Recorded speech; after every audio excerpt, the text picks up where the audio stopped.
All right, I'd like to call to order the City of Hermosa Beach Planning Commission meeting for Tuesday, March 18th, 2025. It is 7:01 p.m. And I will just say I am thrilled to see the community coming out to support my first meeting as chair of the Planning Commission. So thank you. I'm not sure if it's the attendance is for me or for our newest commissioner, Greg McNally, but we both really appreciate the attendance. So thank you and the support. With that, Yes. I'm going to turn it to fellow Commissioner Izant to lead us in the Pledge of Allegiance. Will you please stand, place your hand over your heart, and repeat after me? I pledge allegiance to the flag of the United States of America and to the republic for which it stands, one nation, under God, indivisible, with liberty and justice for all. Thank you.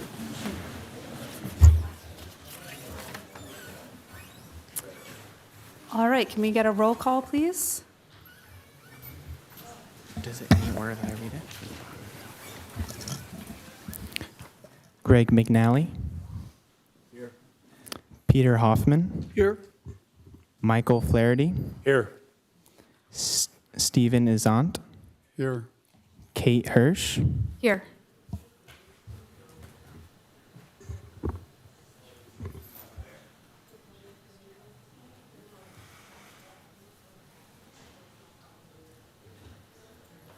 All right, so moving on to the approval of the agenda. This is the time for the Planning Commission to discuss any changes to the order of the agenda items. Any comments from my fellow commissioners? Madam Chair, I'd like to move or ask that we move item 7C to the first item, given the people that are here this evening and the items on the rest of our agenda.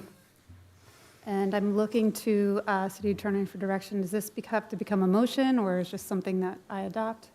Once again, the chair can do it if there's zero objection from the rest of it. You can do it that way, or it can be a formal motion. It's up to the discretion of the chair, Madam Chair. Agreed. Agree. Okay, so then let's move item 7C to the top of the public hearing agenda.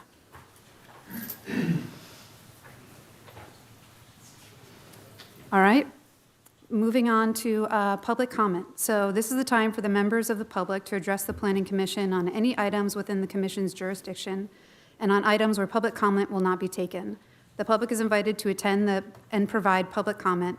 Public comments are limited to 2 minutes per speaker and shall only be taken from those present in the council chambers. No remote public comment will be taken during this time unless required by the Brown Act. A total of 30 minutes will be allocated to this initial public participation item. This time allotment may be modified due to time constraints at the discretion of the chair. No action will be taken on matters raised during public comment, except that the Planning Commission may take action to schedule issues raised during public comment for a future agenda. Speakers with comments regarding city management or departmental operations are encouraged to submit those comments directly to the Community Development Director or City Manager's office. Do we have anyone in the chambers here that wishes to speak for public comment? And one thing I will mention is if you are here to speak on an item that is agendized, you can either decide to talk now or talk later, but you cannot talk on the same subject at both public comment and then for an agendized item. Good evening, Commissioners. My name is Elka Warner, and I'm here today because we are witnessing the blatant exploitation of California's housing laws. Laws designed to provide affordable housing for California residents. The development at 3415 Palm Drive was pushed through under builder's remedy. That's because the city failed to submit its housing element on time. This delay let the property owner move ahead with plans for luxury beachfront apartments that are 20 feet above the city's 30-foot height limit. He's allowed to build a 5-story complex and could potentially rent out the units for $10,000 apiece. That is not the intent of the state's housing laws.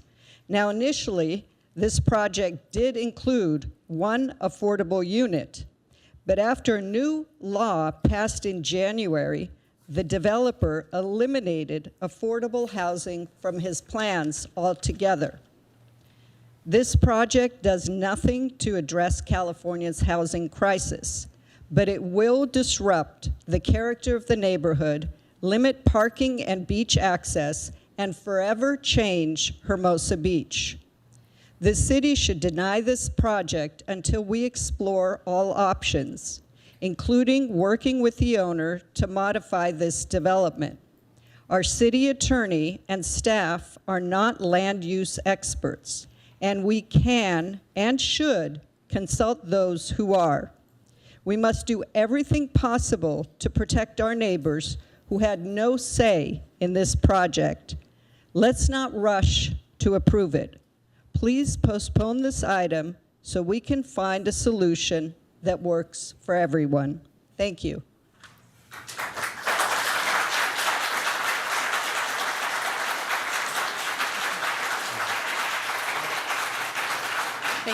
Thank you. Do we have anyone else who wishes to speak at public comment? And if you could please state your name. Good evening, Richard Gotthofer, and welcome aboard.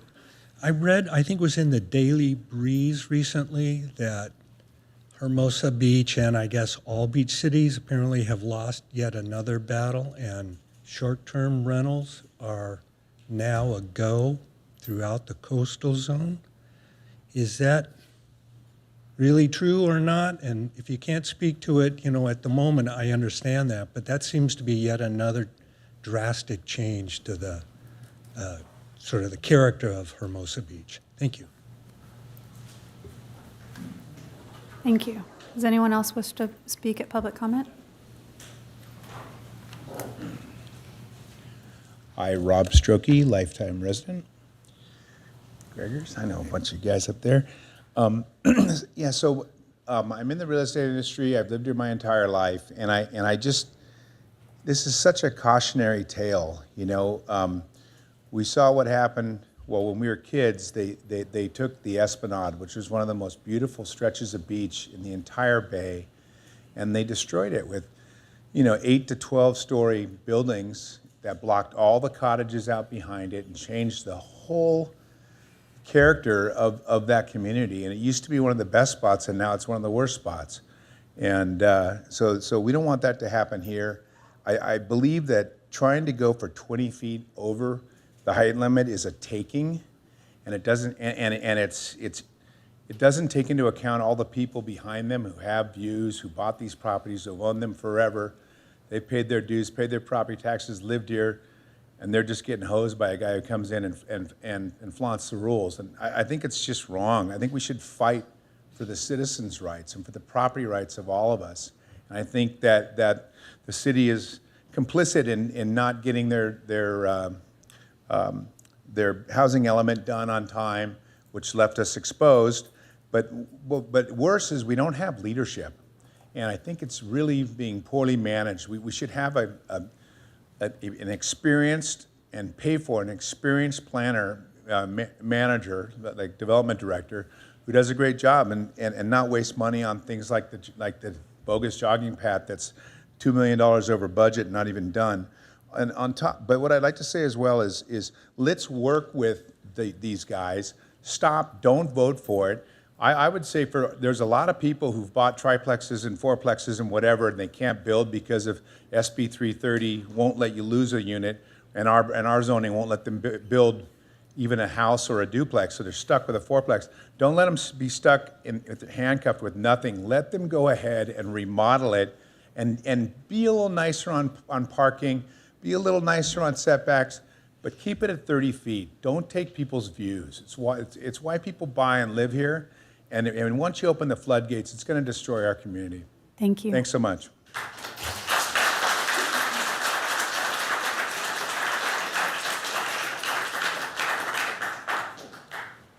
Hi, Gary Brown, living at 26th Street in Hermosa Beach. This is really an abomination. This is setting a precedent that is not good. Even if you approve it, then the people that are going to come along behind this is going to be denied a 50-foot building. Do we really want 50-feet buildings in this little community? This is a very dense little city, and it's wrong. I don't know even how you approved it, allowed it to come in the first place, because we didn't miss the timeline for the state. Does that mean it's wild open season for anybody to do anything that they so desire? This is just totally wrong. And I would expect all of you to stand up and vote this thing down. Thank you.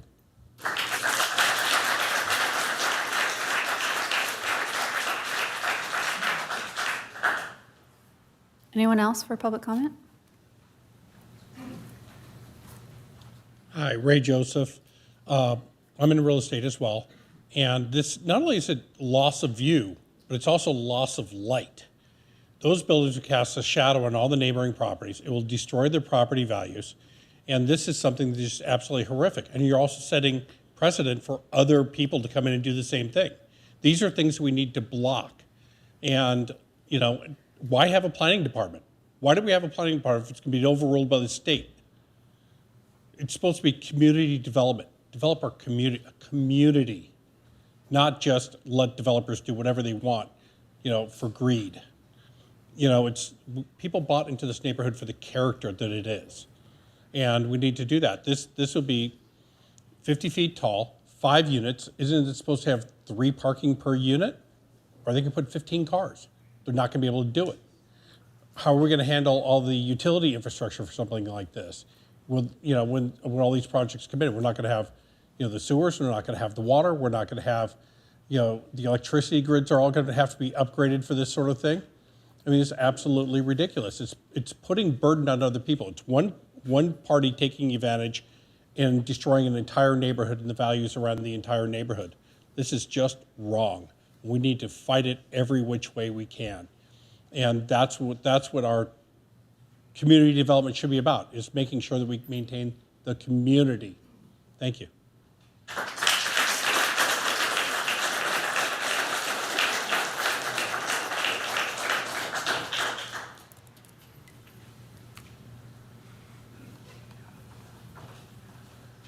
John Stiegler, 133 34th Street, a 4-unit, 2-bedroom apartment building, which is directly 3 buildings behind the proposed 50-foot high new building, which will adversely affect the Ocean Beach neighborhood and sunset views of my tenants and guests that live there and stay and visit. I request that the Planning Commission does not approve the project tonight and give a period of 90 days for those that oppose this project to research their options and try to come up with a better solution. It is unfortunate that a developer would take advantage of a loophole to provide affordable housing and then change his application from having 1 low-income unit to 0. Although the builder's remedy is a legal provision in California that allows developers to bypass certain local zoning restrictions, builder's remedy does not bypass the California Coastal Commission. Even a project qualifies under the building remedy, it still must comply with the California Coastal Act, which means protections in the coastal zone are subject to Coastal Commission review. Developers must obtain coastal development permits before construction. If a city is out of compliance, as the case here at that time, housing laws, but the project is in the Coastal Commission, the Coastal Commission still has the authority over aspects like height limits and environmental impact. In Hermosa Beach, California, the Coastal Commission oversees development and land use within the Coastal Commission to ensure alignment with the California Coastal Act. The City Coastal Commission retains permitting authority. The Coastal Commission enforces a 30-foot height limit and specific setback requirements for residential zones in Hermosa Beach to protect coastal views and community character. Thanks for listening.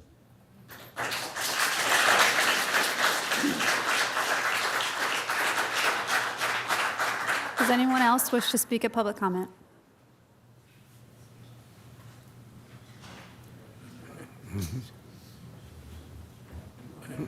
Jim Rosenberger, longtime resident. I'm kind of concerned about the noticing that went with this project. I went down there a number of times, even took pictures. It's 3415. However, the sign I saw was at 3412 and 3414. Now, I'm told there was initially a sign on the back side of the building, but it wasn't there any of the times that I went by. So my concern is that this has not been properly noticed to anybody who went just down that street, 3415, and never saw any kind of sign to indicate that there was going to be a hearing or even who the person is that's on this hearing. So I'd like to invoke what I call residence remedy. Now, residence remedy says that this thing needs to be rescheduled, if nothing else, and properly noticed. And I don't think at this point that it has been. And so really, we shouldn't be holding a hearing at all at this point until the signing is up and it's there, but you need to monitor it. The word I would ask staff maybe to answer is, what is proper notice? Obviously, if there's no signing on the half of the building where the actual resident address is, that's not proper notice. And so at this point, the only signage was on 3414 and 3412. So we have not, if anyone wanted to go by and see and make an opinion or come down here, they didn't see anything on that side of the building. So this hearing needs to be rescheduled at a time when it is properly noticed, and until then, let's call it quits. Thank you.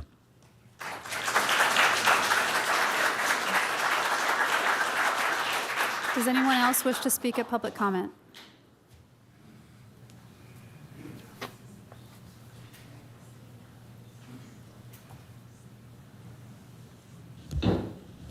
Hi, Joe Verbrugge, 1519 Bonnie Bray. I don't have a view, I never will, but I've lived in this town for a long time. A little behind on this topic, didn't really know much about it, so I read Elka's article in the paper. Shocking to me that we're here talking about this. Maybe it's something that where our city feels that we're in threat of a lawsuit or something coming out of this situation, but years ago, we had oil drilling in this city. Keep Hermosa, Hermosa was the slogan. I think this could be potentially more damaging than that, starting to allow tall buildings in our city. So I think we should fight it with everything we have, and if we have to pay a little money, I know we paid millions to keep oil from fracking in our city. We should do the same here. Thank you.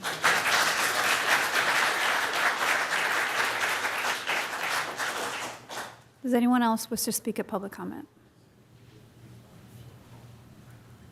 Hi, I'm Lynn Harris. I live in Manhattan Beach, and I'm here to suggest that all of our beach cities need to come together on this, work together on this. There are 3 properties and applications being made in Manhattan Beach that are going to be 3 properties put on Sepulveda, one 8 stories, the second one 8 stories, and the third one 18 stories. It's going to happen everywhere unless we all work together. So I appreciate your expertise, and our meeting in Manhattan Beach is on the 9th of April at Jocelyn. It's an information meeting because they're not allowing the public to make any recommendations. So I appreciate your time, and I invite you all to join us there in Manhattan Beach. Thanks.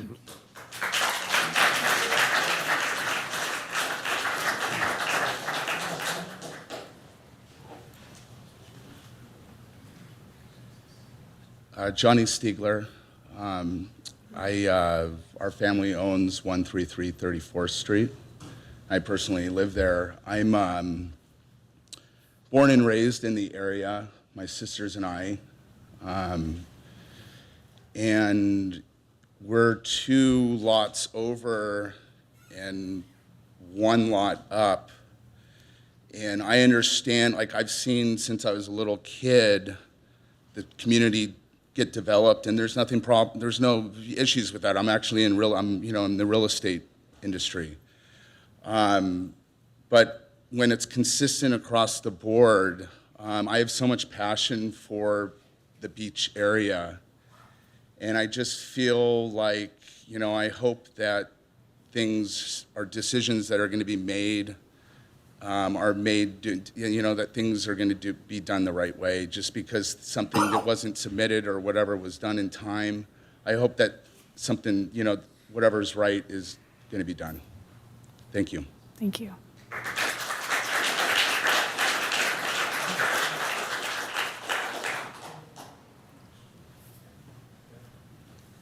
Hello, my name is Barbara Catino. I own a house at 3415, 3417 Manhattan Avenue. I grew up in a beach community on the East Coast where they didn't pay attention, and I saw what happened. So I'm here to warn you, okay? We have to stop this. It can lead to total destruction. I didn't realize what had happened in the promenade. I heard that earlier. Please, please don't let this happen. It ruins the whole area. It ruins the whole feel of the community. I beg you to stop this. Thank you. Thank you.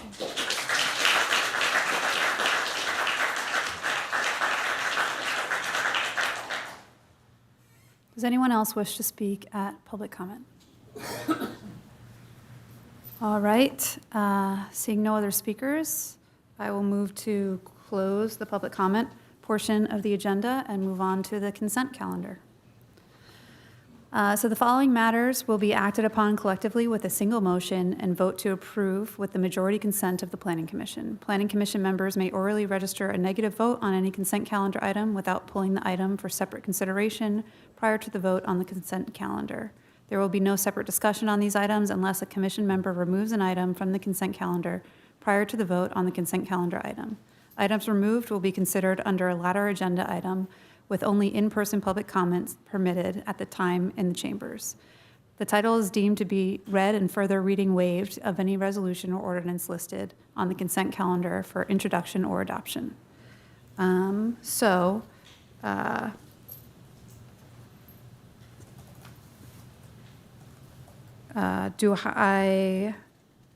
the consent, it looks like we only have one item on the consent calendar, item 6A. Do I have a motion from do I have any comments about the consent calendar, anything that needs to be pulled, or a motion from my fellow commissioners to adopt the consent calendar? I'll move to approve. Second. Adopt in the minutes. All right, we have a motion and a second. Can we open the vote?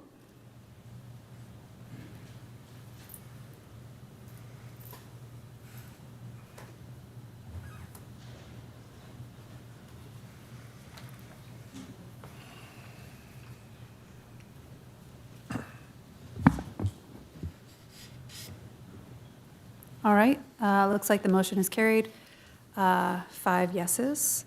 So we will move on to the public hearing portion of the agenda. So we have reorganized the agenda in order to, is item 7C still considered 7C? Yes, Madam Chair. Okay. We will now begin the public hearing on item 7C, a request to approve a precise development plan PDP 24-08 to allow a new 5-unit apartment building at 3415 Palm Drive in the multiple family residential R3 zone pursuant to the Housing Accountability Act, Government Code Section 65589.5-25 CDD-008. And to determine that the project is categorically exempt from the California Environmental Quality Act. Is there a staff report? There is. Associate Planner Jake Whitney will provide the staff presentation for you this evening.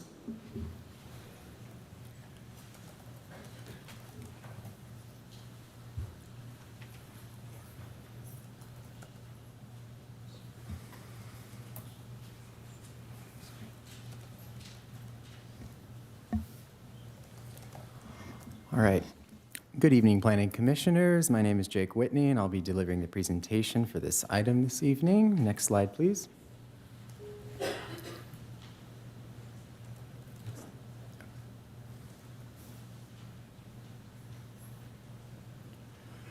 All right. The request before you this evening, as stated in the agenda, is to approve a precise development plan to allow a new 50.5 feet tall 5-unit apartment building at 3415 Palm Drive and determine that the project is categorically exempt from the California Environmental Quality Act. Next slide, please.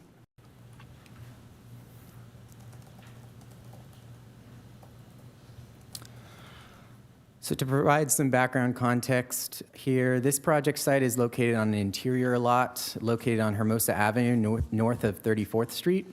The site has alley access via Palm Drive and is located in the multiple family R3 zone. The general plan designates this property for high-density residential uses with a residential density range of 25.1 to 33 dwelling units per acre. It is also located within the coastal zone boundary. The existing 2,553 square foot lot is currently developed with a 4-unit apartment building permitted in 1956. The site is developed at a density that's higher than allowed per the general plan, currently at 68.2 dwelling units per acre. This is classified as legal nonconforming. The proposed 5-unit project before the Planning Commission this evening would further increase the density of this site to 85.3 dwelling units per acre. While inconsistency with the general plan, and by extension the zoning ordinance, would typically be prohibited, the applicant has submitted their application for this project under California Government Code Section 65589.5, which is commonly referred to as the builder's remedy. Pursuant to the builder's remedy, a local jurisdiction cannot disapprove or condition approval in a manner that renders infeasible a housing development project for the use of very low, or moderate income households unless it makes written findings based on a preponderance of evidence in the record as to one of 5 exceptions. I will now summarize those 5 exceptions.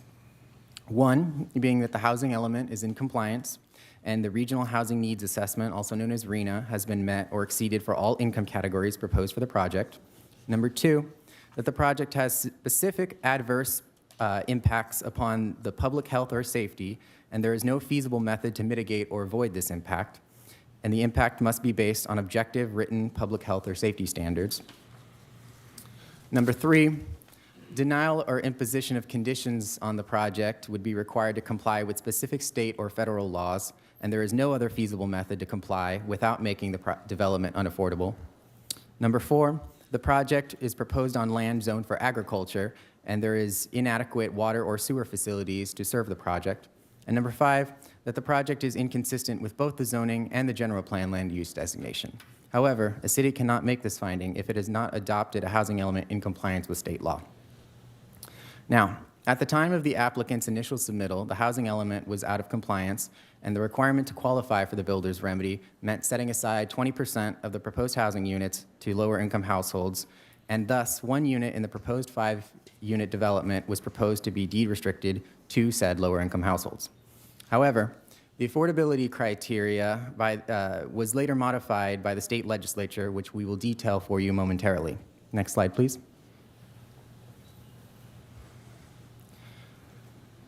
So on the slide above, staff has compiled the sequence of events beginning from the applicant's preliminary application all the way to where we find ourselves to the present day.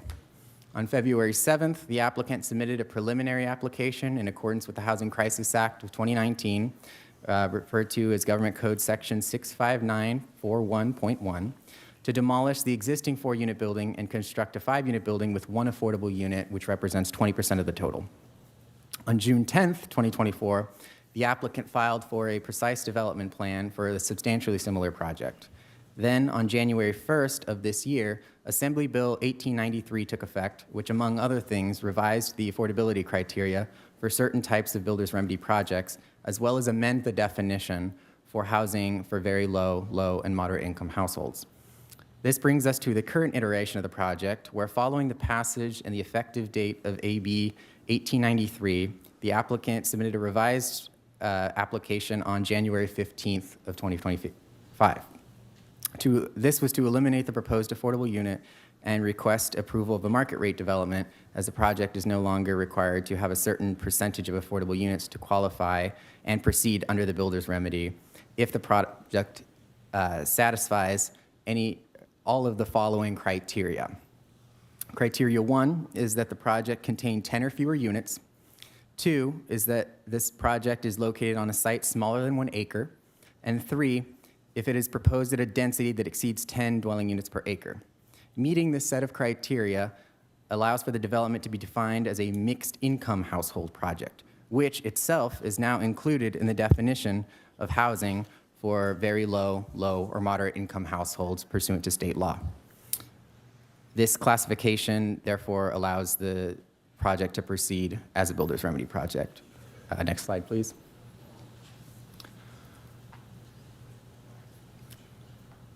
So as we have discussed, the project qualifies for protections under the builder's remedy, and the city is greatly limited in its ability to deny the project for any housing development that's classified as a project for very low, or moderate income households, or mixed income households, as we explained, is now part of that definition as defined by state statute.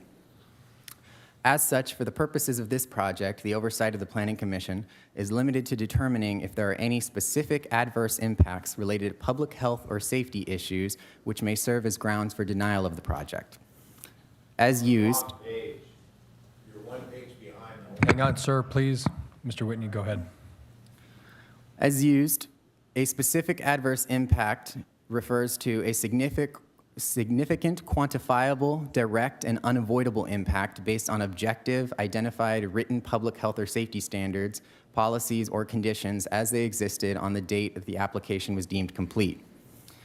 The following cannot constitute an adverse impact upon public health and safety: inconsistency with the zoning ordinance or general plan designation pursuant to Government Code Section 65589.5 D2. Next slide, please. Shown above is the city zoning map to provide the Planning Commission with additional context showing the location of the property in relation to adjacent streets, zoning districts, and residences. Next slide, please. This brings us to the description. The project is consistent of a 50.5-foot tall 5-unit apartment building, and this basis of measurement is measured from the highest point of the structure to the interpolated grade line which connects the property corners. That's consistent with the way that the city measures height. And as well as the demolition of the 4-unit building and the 4 parking spaces that exist at the site currently. Unit 1 on the project would result in 600 square feet of living area. Units 2 and 3 would result in 922 square feet. Unit 4 would result in 673 square feet of living area, and Unit 5 results in 1,938 square feet of living area. Vehicular access to the site is provided from both Hermosa Avenue and Palm Drive and would lead to 2 two-car garages as well as 3 guest parking stalls. Landscaping for the site consists of 1 peppermint willow tree, 6 Gulf Stream heavenly bamboo plants, 4 variegated bower vines, 3 English lavender plants, as well as diamanda ground covering. Next slide, please.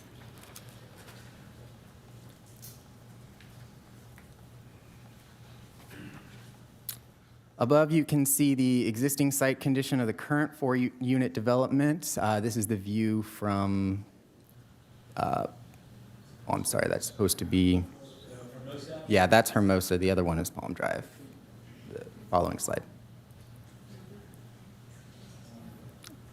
All right, next slide, please.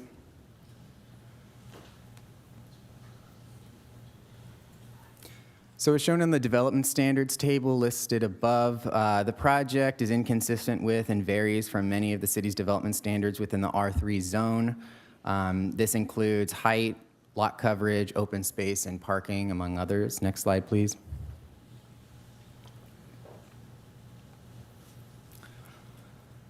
As far as the findings are concerned, while staff finds that some of the findings can be made for the project overall is deemed inconsistent with various underlying zoning and general plan standards, such as the ones just mentioned. However, Based on the analysis in state law, these inconsistencies don't rise to the threshold needed to deny the project due to the protections under the builder's remedy provisions of the Housing Accountability Act, as the project is defined as a project providing housing to very low, and moderate income households per state statute.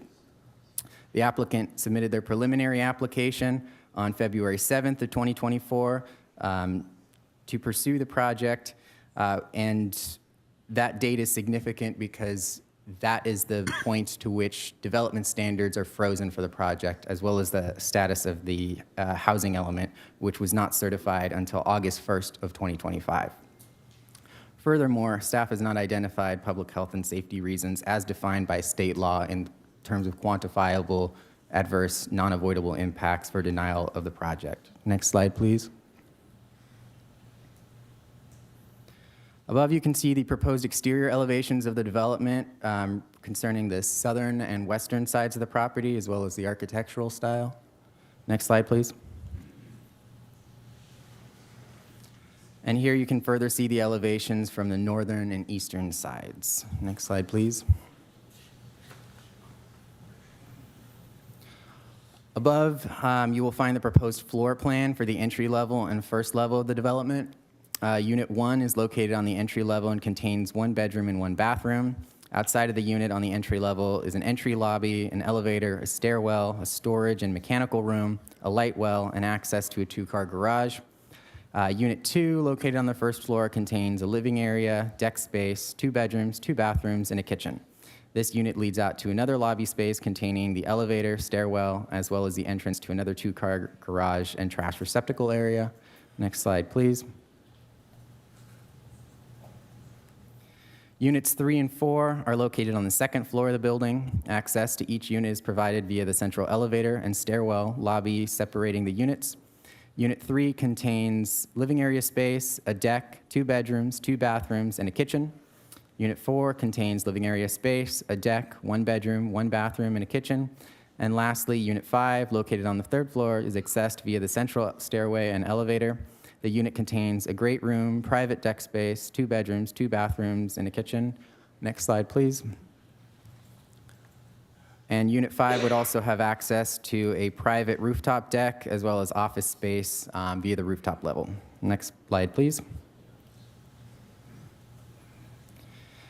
This project was further evaluated for compliance with the California Environmental Quality Act and was determined to qualify for a Class 3 categorical exemption for new construction as defined in Section 15303 of the CEQA guidelines, as it consists of a multifamily residential project that is less than 6 units within an urbanized area.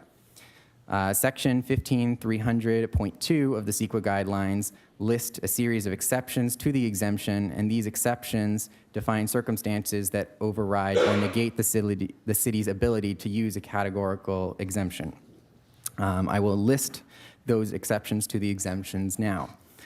Among the exceptions are that the project is located in a sensitive environment, such as that the project may impact an officially mapped and designated environmental resource of hazardous or critical concern.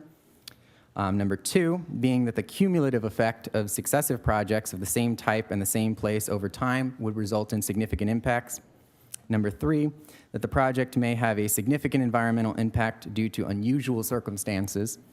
Number 4, the project may damage scenic resources such as trees, historic buildings, or rock outcroppings within an official state scenic highway.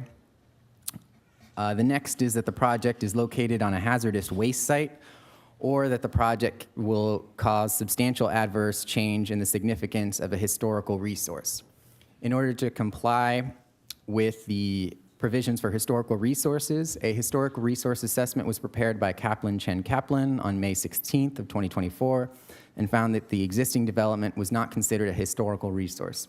Further, staff does not believe that any of the listed exceptions apply to the project, as it will not result in a significant cumulative impact of successive projects of the same type in the same place over time, or have a significant impact on the environment due to unusual circumstances or damage a scenic highway or scenic resources within a state scenic highway, as no scenic highways exist within the vicinity of the project.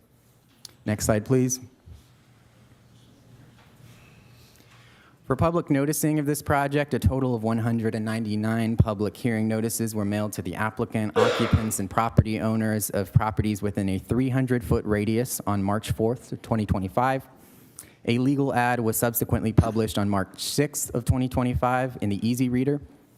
And additionally, the applicant received a notice poster to post on site, and proof of the posting was received a minimum of 10 days in advance of the public hearing in accordance with Hermosa Beach Municipal Code Section 17.68.050. Public notification materials are included in Attachment 7 in your packet. Prior to this meeting, staff has received 31 written public comments, all of which appear to be in opposition.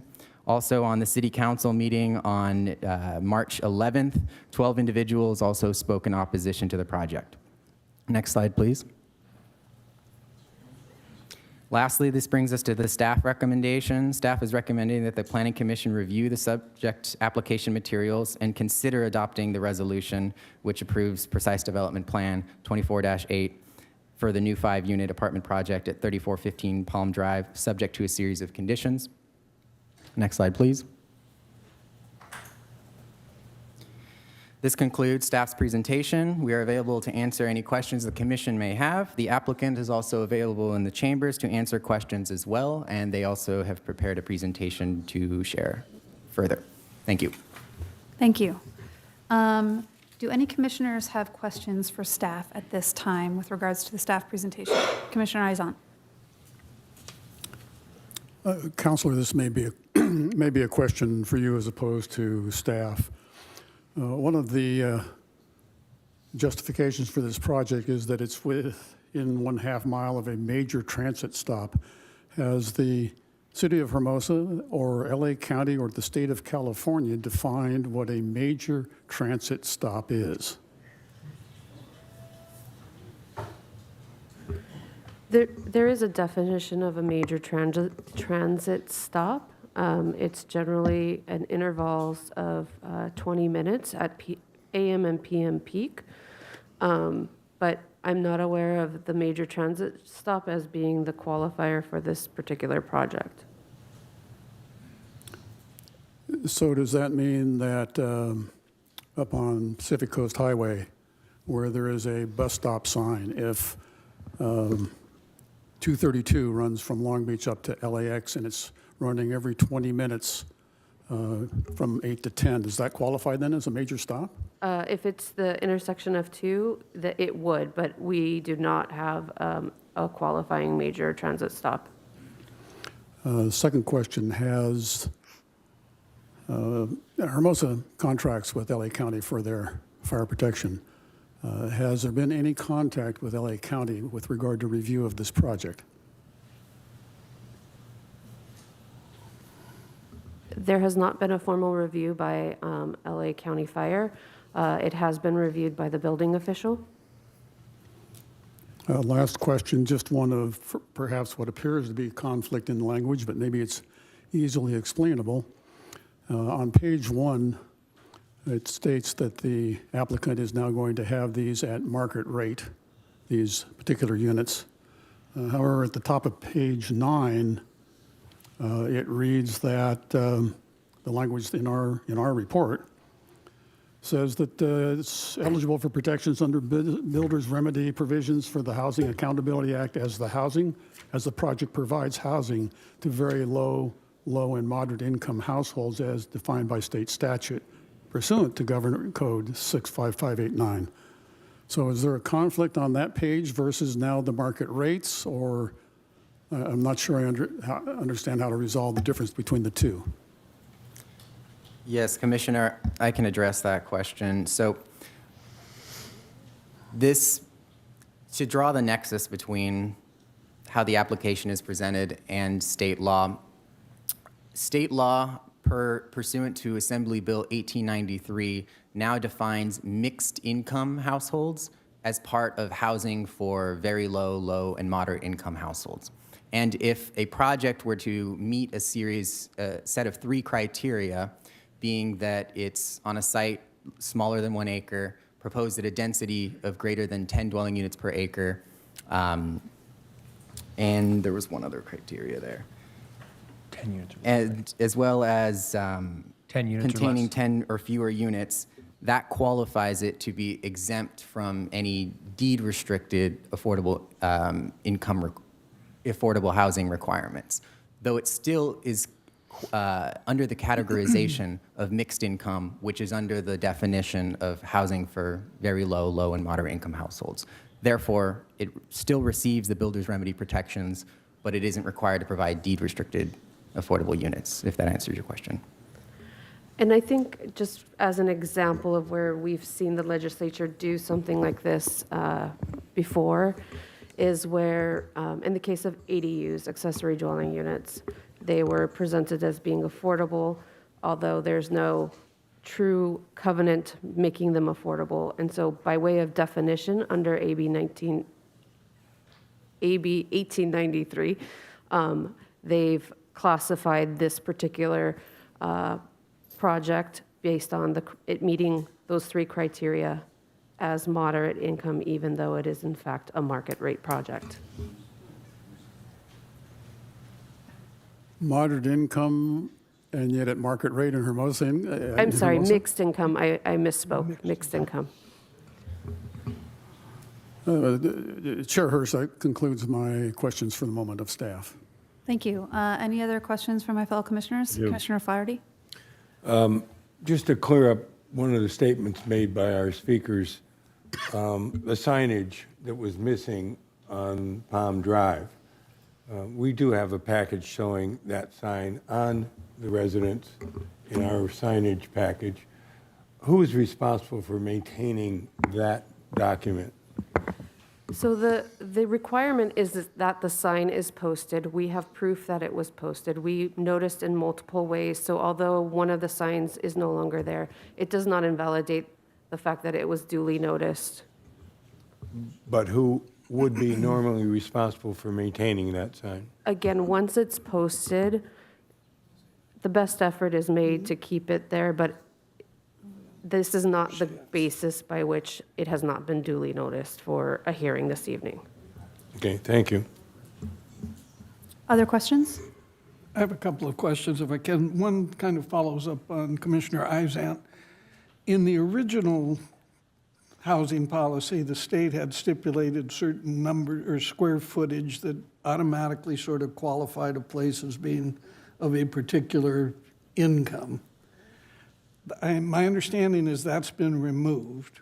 Is that correct? In other words, it's these standards that you've mentioned, how many, the density and so forth, not the size of the individual units. Correct. The size of the units is not the factor of. Okay. And following up on that, then, there is no need to have a unit of larger than a certain size. In other words, when we look at this project you went through, there's a couple that's 600 square foot up to one that's almost 2,000. That range is not necessarily required to meet this requirement. Am I correct on that? Correct. The size is not related in terms of the state requirements to meet those definitions. All right, and then the second question, sort of back to the item that Mike's talking about, sort of the timeline of all of this. The application was determined to be complete in October, but the housing element on your side, that was deemed finalized or accepted, adopted by the state, if you will, approved by the state in August. So explain to me again how this is then qualifying for the remedy if it was deemed complete application after the housing element.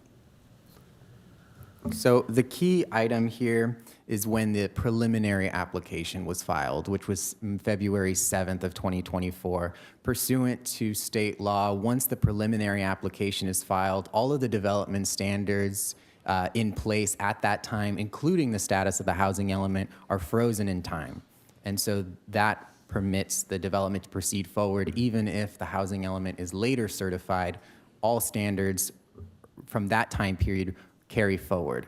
An example of which are, if you see the various standards for precise development plans that are included in the staff analysis, the criteria is based on the criteria for precise development plans at the time in early 2024. Now, our standards have since changed, but the analysis was based on the standards at the time, which further speaks to. Okay, And if I may just quickly add to this, so the first, Associate Planner Whitney is absolutely correct. The first key event was the filing of the preliminary application. Right. State law then defines a time period in which an applicant must submit a formal application. It can't be more than 6 months following that they met that measure. So they have frozen basically the development standards in that time, and it remains while we're processing, despite the fact that the housing element in the interim period was certified. Okay. And I guess I guess the other point I would make is really not a question, and I'll serve that for the discussion later. Thank you, Madam Chair. All right, thank you. Commissioner McNally, any questions for staff? Okay, one question on my side, just with regards to the noticing. In the package that was published with regards to the radius map, the property is close to the border of Hermosa, Manhattan Beach, and the radius map shows addresses for what looks like all the lots in Hermosa Beach. Was noticing given to the neighbors within 300 feet of the property that live in Manhattan Beach? And is that a requirement?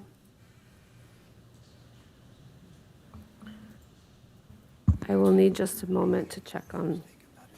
Oh, is that still Hermosa? Okay. The north side of it is? Over here.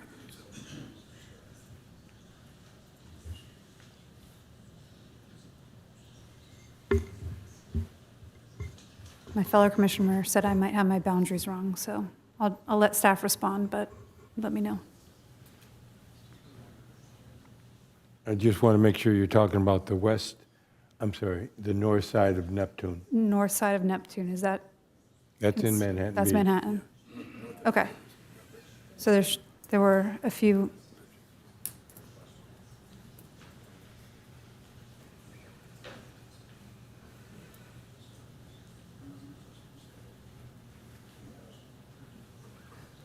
And so, Madam Chair, while staff looks that up, if you want to open it up, if that's the last question. Great. I believe we are trying to get a hold of that Okay, exact property list. so while staff digs that up, I will ask my fellow commissioners, do you have any disclosures to make? This can include site visits, conversations, other evidence received before the meeting that is not in the staff report and which could affect a commissioner's decision on the matter.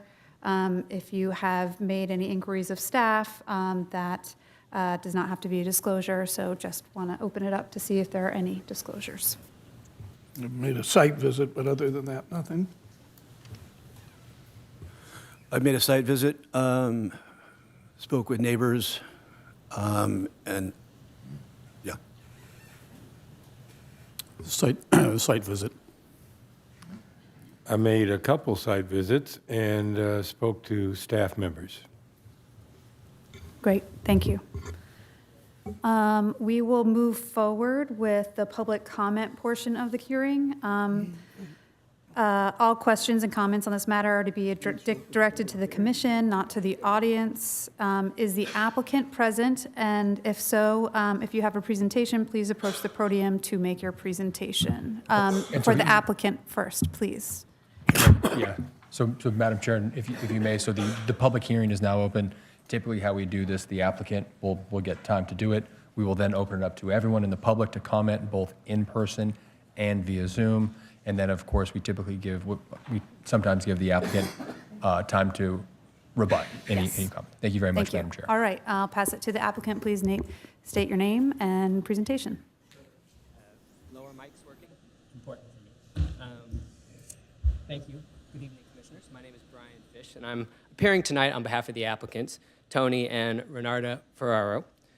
First, I want to thank city staff for their thorough analysis of the project and the detailed description that they provided of the laws that apply to the review and approval of the requested precise development plan to replace an old and outdated 4-unit residential building with a new 5-unit apartment building at 3415 Palm Drive, a rendering which is up on the screen there.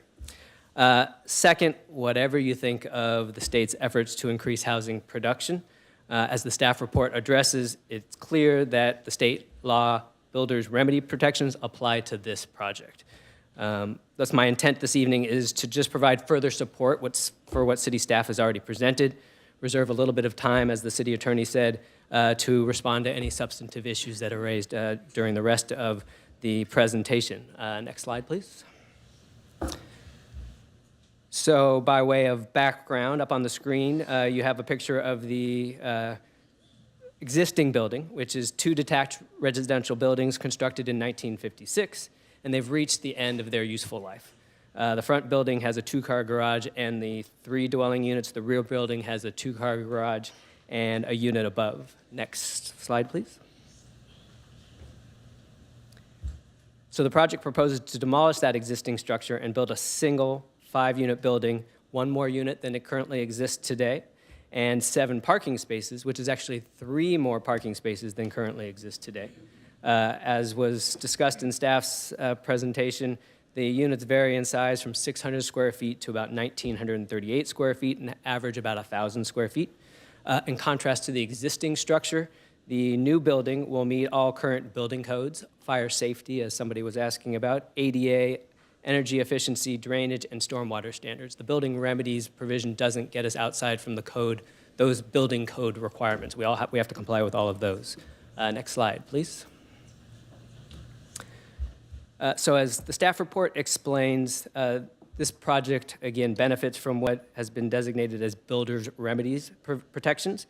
And that means that the project was, as has been talked about, was submitted to the city before the housing element was put in place, and so it vested rights under state law to proceed, notwithstanding that lack of consistency with city regulations. And again, that's very different from how all of us are used to dealing with things, but that, in whatever wisdom you want to call coming out of Sacramento, is what has been put in place. As the staff report explains, this builder's remedy law prohibits the city from applying any goals, policies, regulations that impede or prohibit the production of the type of housing that is proposed here, except in very narrow circumstances. And I want to give an example because it was something that was mentioned. Under builder's remedy, the size of the units cannot be reduced unless by a preponderance of the evidence that's supported by specific adverse health and safety impacts that are identified in adopted policies or ordinances. You can't disprove the project based on something like that. There's just no basis exists under the law as that exists before us. So again, rest assured, I'm not here tonight to defend the tactics coming out of Sacramento. I work in a lot of different areas. I understand how frustrated the decision makers are, staff, the public, about what's happening, but we're all subject to the laws as written. And as the staff report succinctly describes, this project qualifies for the builder's remedies. And as the pictures in the staff report show, and as staff explained, proper posting of the notices occurred and all other noticing was provided as required by the city's code. I would also be remiss if I didn't highlight a couple things. As the staff report discloses, the applicant could have proposed more units. The applicant could have proposed a much larger building and still qualified for builder's remedies protections. He didn't do that. Further, and again, this gets to a point that was raised by a number of the community members, and again, I understand where they're coming from. The ability to rely on the builder's remedies law ended on August 1st, 2024, when the state certified the city's housing element. So despite what you've heard tonight, the floodgates are not opening with this project. They are. No, well. Hang on, please, All right, can we please let him finish. Let him finish Please, his Mr. Fish, go ahead. presentation. Yeah. The Ferraros project is the only one in Hermosa Beach that timely filed for and can utilize the builder's remedies protection. In short, there's no precedent being set by now. This is a singular project before the city that got in when the builder's remedies protection still existed. So again, I understand the frustration that's coming from the community and otherwise, but this is not the situation where you're going to get 15 stories building. In an area where I live, they're proposing a 23-story building in an area that has 1-, 2-, and 3-story houses. That's not the case in Hermosa Beach. So at the end of the day, what you have before you tonight is an attractive building that provides better housing opportunities, more on-site parking, exactly as contemplated by state law. So we ask you to approve this project. We're here to answer any questions that you may have. And as I mentioned, I'd like to reserve a little time for rebuttal. And then, Madam you. Chair, if I may, the commission can always ask the applicant questions after public comment as well. So this isn't a one-shot fits all. So if you want to take public comment and then bring the applicant back up for rebuttal and then ask the questions, that may be advisable, but of course I defer to the wisdom of the chair. Could I open up to the commission for questions now of the applicant? You could Or- if you want, absolutely, yeah. Okay. Do any of my fellow commissioners have any questions about the applicant's presentation that they would like to ask now? No. Okay, great. Then I will open it up for, Public comment, and do we have Public speaker cards? Or, perfect.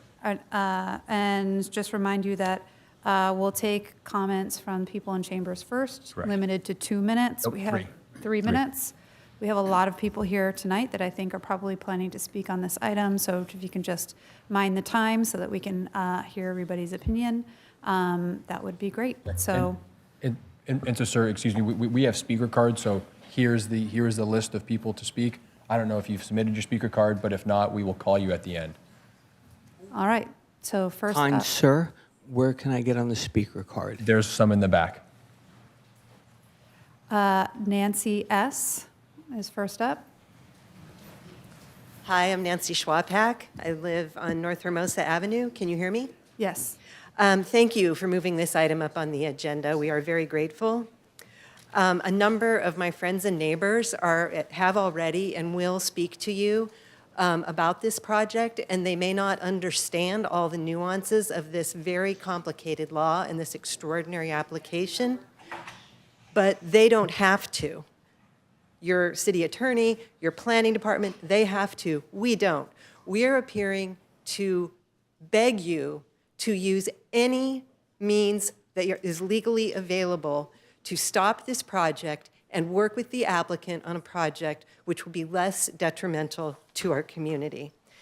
And the applicant said through their representative that this is one and done, so it won't set any precedent. That is not true. This will come up again when the housing element is due for recertification, and I don't know this, but it might come up if, as we're required under the housing element, we evaluate our progress towards achieving our goals and we fail in the eyes of the state, and then we have to make revisions by the end of 2026.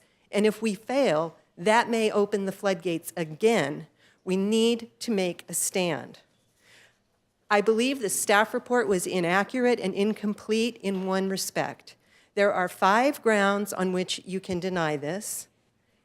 There are 3 relevant grounds. One is the health and safety, as Jake referenced, but I think was skimmed a little. The second is that it violates another state or federal law. And the third is, he mentioned agriculture, but he said, and I think it's or there's inadequate sewer. So I submitted a 10-page, 10.5 font letter at 5:30 this morning in the public comments outlining every reason I believe each of those 3 measures you are able to deny this application on the basis of each of those 3. Furthermore, I believe you have received a comment that I haven't seen yet, but I'm told it exists, explaining to you how this project is not categorically exempt from CEQA and in fact violates CEQA, which of course is another state or federal law, but also a separate requirement. So please, if you decide not to continue this hearing, which I just can't fathom given issues and questions about notice, given the short period of time that we had, we went to staff, we couldn't see the documents. I got response to my public records request at 6:12 last night, 6:12 last night.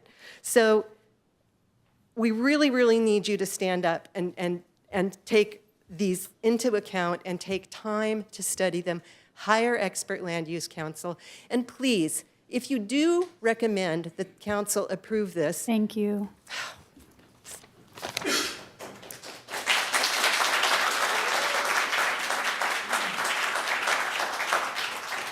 Next up is Sal Harris. Yes, I'm Sally Harris. I live across the street from this project, and I've been hearing all night about state laws, city laws, but I have not heard from anybody who has the care for the people in the neighborhood surrounding this monstrosity of a building. We live in a very small area. We want to keep Hermosa Beach small and lively at the same time. I have a terrible problem with the parking. Even though they've got 7 spaces that they're going to put in there, I think that more than one person will live in each apartment, which adds more parking to our unbelievably crazy parking, especially in the summer. It's impossible for us, the people who live there, to find parking spaces because, it's just a very popular area. So I'd like to take for you to take that into consideration, and also the height. The height is crazy. I mean, it dwarfs all the buildings on each side. So I thank you for your time. Thank you.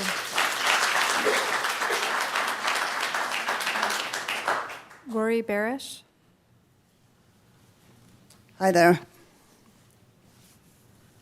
Just one quick question for City Attorney. Do they have to announce their names if we already have this list going? No, if we have the speaker slips, they're good to go, Madam Chair. Okay, great. I live at 3414 Hermosa Avenue. I strongly oppose this development and recommend to City Council to deny the application or would like a continuance. I feel it the duty of the planning staff and the city to be open to working with the applicant in other ways that can help them achieve their goal of enlarging their property without putting an enormous strain on the community, defying height, zoning restrictions, and ruining the coastline forever. Just because the city failed to have its housing elements certified in a timely manner does not mean that planning staff should conclude that the city does not have any legal grounds to deny this application. This is not black or white. There's a middle ground to be achieved here. I don't believe that the spirit of the builder's remedy was intended for this purpose. It was meant for much larger commercial projects that included affordable housing offered to the public, which won't exist here. This does not offer any solution to help the situation of affordable housing. In this case, it appeared to me that the applicant just wanted to increase the size of their property. So the only way that they could do this was to use the builder's remedy because of the restrictive current state housing laws. However, I was told by the applicant directly that the major roadblock here was the city of Hermosa Beach, whose restrictive codes, and not the state's, prevented him from accomplishing his goal of increasing the size of his property, while at the same time respecting the height restrictions. It's really frustrating to hear this. The applicant's intention was not to build the highest home on the beach, but just to increase the size of their residence. I implore the applicant to give us something to work with, other plans that conform to the neighborhood while increasing the square footage of the home, so we all can work together on this with the city, because it's a lot easier to deal with municipal codes rather than lobbying to change state laws. The neighborhood would much prefer to fight with the applicant on the side of the applicant in getting this modification accomplished rather than fighting against the applicant if this project intends to stand. Aside from being inconsistent with various underlying zoning and general plan codes, I feel it violates the government code of building and of health and safety. Neighbors directly to the north, Brian and Anna Jung, will be robbed of their sunlight, which has been proven to have detrimental effects on physical and mental health. To my knowledge, there has not been a shadow study. There needs to be one. What traffic studies have been done? Palm Drive is difficult enough with cars maneuvering in and out. But added to that, garbage trucks, mail trucks, delivery trucks, fire trucks, workmen, bikers, dogs, we can't have any more parking there.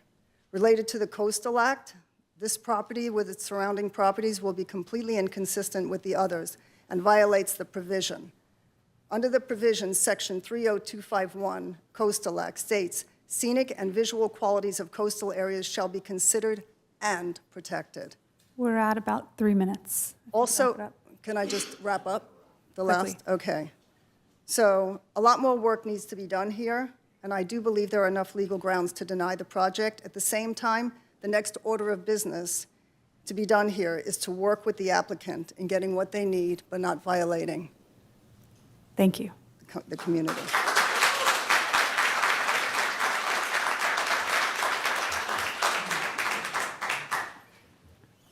Hi, good evening. I'm Richard Megley. This is my wife, Soledad. Shirley. We live directly across from this project. Our house is at 123 34th Street. Most of our house goes back along the Palm Drive. This project, every day we walk out of our garage, we're going to look up and up and up, and that's what we're going to see. Not only that, it's going to eliminate all of our view, and that's why we bought there, that's why we built there, to have a view. And that's really going to destroy this whole neighborhood.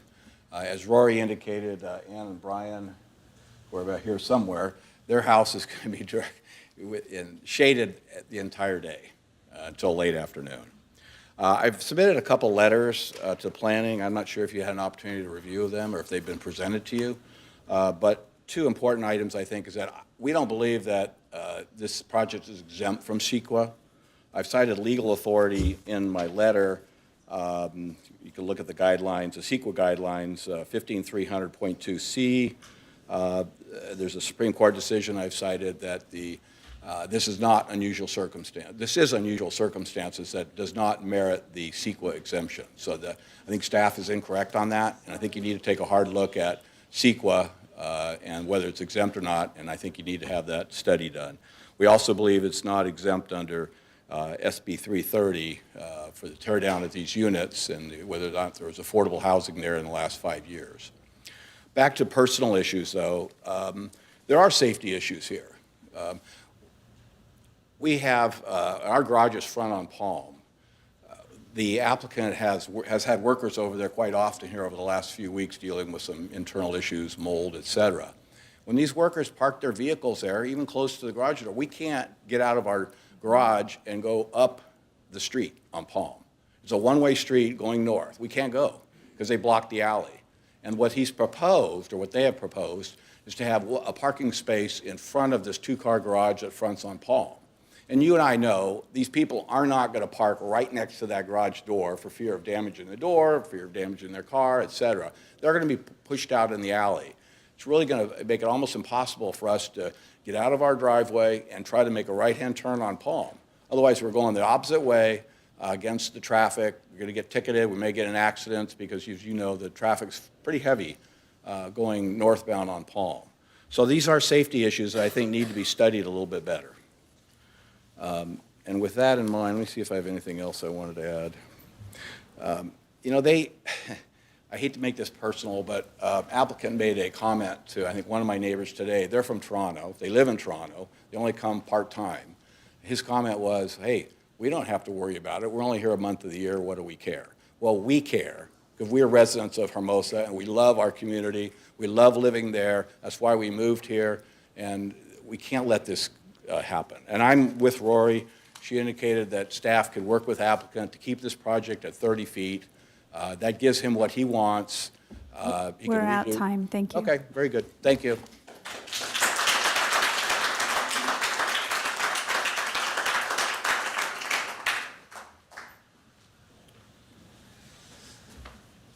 Good evening, members of the Planning Commission.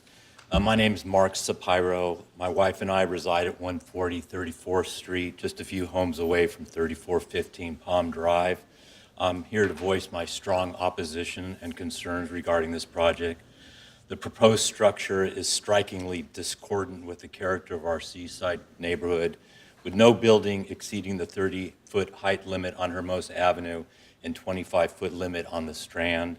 The project's 5-story height, including a roof line 53 feet from the sidewalk on Hermosa Avenue, would tower over and shadow nearby properties. No neighboring building reached the height, story, scale, and mass proposed by this project. This additional 23 feet in height over the existing building code and over all neighboring residences will have a significant impact on our house and our neighborhood, blocking our view of the Pacific Ocean and the hills of Malibu from multiple vantage points throughout our house. If approved, this eyesore will be a dramatic example of the failure of the City Council and the Planning Commission to stand up and protect our community. The development does not conform to the Coastal Act because of its size, height, bulk, mass, and scale are incompatible with and harmful to the surrounding neighborhood. The proposed project does not provide adequate off-street parking, which will further limit the ability of residents and visitors to enjoy the beach. Its density will also increase traffic in a manner detrimental to the safety of the residents and visitors. While I understand that the Planning Commission is responsible for outlining the long-term vision for the community growth and development, and I believe it's your duty to ensure that projects like this that are so grossly out of compliance with not only the city's general plan and zoning ordinances, but with common sense do not get approved. There's no one that could look at this project and think it fits in with the neighborhood and would enhance the city of Hermosa Beach. So I urge the Planning Commission to take your vital role in balancing development with the preservation of the community's character and quality of life seriously. You have to know this is wrong. You have to find a way to stop this project from going forward. Thank you for your time and consideration.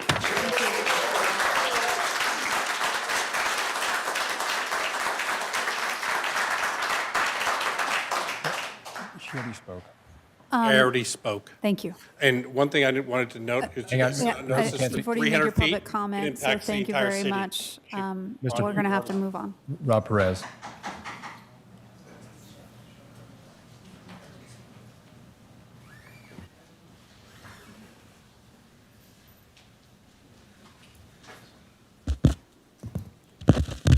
Good evening, Commission. Is this one? Okay, sorry. Good evening, Commission. Thank you for giving me a few minutes. I guess, by the way, my name is Rob Perez. I live across the street, and I don't have a personal kind of impact from this. I'm here to support my neighbors. I just wanted to, as I kind of sit back and have watched this evolve, I kind of think about the conundrum that you're dealing with. You have an applicant that found a loophole that clearly the community doesn't want. You guys probably don't want. You have a staff that went through the kind of details, but kind of lost the context of this project. And now you have a situation where you're trying to figure out what to do. What I wanted to just ask for is to have you think about leadership in this situation, because really that's who you are. You're our elected leaders to help us to make sure that we can preserve our community. And this is really where we need you to step up as leaders and find a way to say no to this, because I think everybody has said that no one in the community wants this. It doesn't make any sense. It's really a lack of common sense that we're even here. And so this is the time when we really do need you to be leaders and to use the power of your commission to be able to preserve the community the way we need it. So I'm going to give you some time back, but I really do ask that you step up as leaders now. Thank you. Thank you.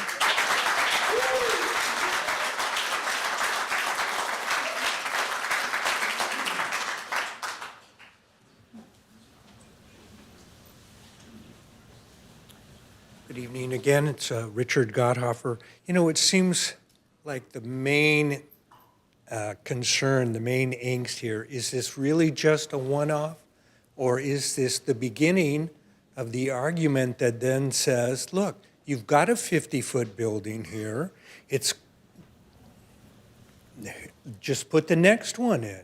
That your historical assessment stated that this particular project does not really have a serious impact of the structures around it and doesn't really change the nature of the neighborhood. So what would prevent the builder there at the lot 2 lots over, simply to say, wait a minute, let me pause this. I'm going to resubmit a new plan because I don't need the required amount of parking. I don't need the spaces, the required spaces of the unit. I don't need to follow the height limit because the height limit has already been sort of nullified. I think that's the main concern. If this one and only one building slips through because the city didn't really get its act together on filing the plan and it went through, and then even though they labeled the plan for under a mixed assessment, now they've changed it so that, okay, I've got a maid's quarter down there and that makes it a mixed income. Just seems like they voided their reason for why they get a 50-foot building, since they subsequently went and changed their plan not to include a low-income unit. And that's the main problem that I think most of us have, is so many things are inconsistent, and yet the idea is to just go ahead and approve it.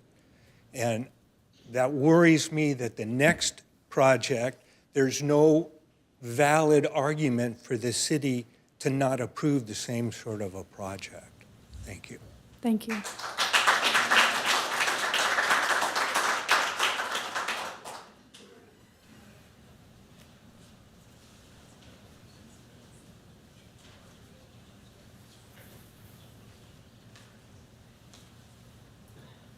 Hello, Commissioners. Hello, Tony. My name is Anna Jung. I live right next to the proposed property. We've lived there for 38 years. We have known about your wishes to build a new home for yourself and family and perhaps some rentals, but the local ordinances have not allowed you to deviate from the existing layout or size. Then a compromise was devised and approved, a compromise which you didn't want, and a loophole was discovered, creating the current plans, which are really not well suited to the feel and aesthetics of the small town neighborhood of North Hermosa, Shakespeare Tract. We bought our house when the height limit was 35 feet. Now it's 30 feet. The beach lots are postage stamp size. Ours is a 2.5-story single-family house with a 2-car garage and an idyllic backyard with trees, a bougainvillea, and blooming plants, including tomatoes, most of the year. The 5-story building, 50 feet and a half tall, the whole depth of the property would cut out our backyard sun. We'd be in the shadow, no more flowers to attract hummingbirds and turtle doves, no more vegetables, instead moss and perhaps mold, indoor mold. We still have a few more good remaining years to live in our house without concerns of safety issues around us, such as congestion, nor mental health issues, and increased parking hassles for our visitors.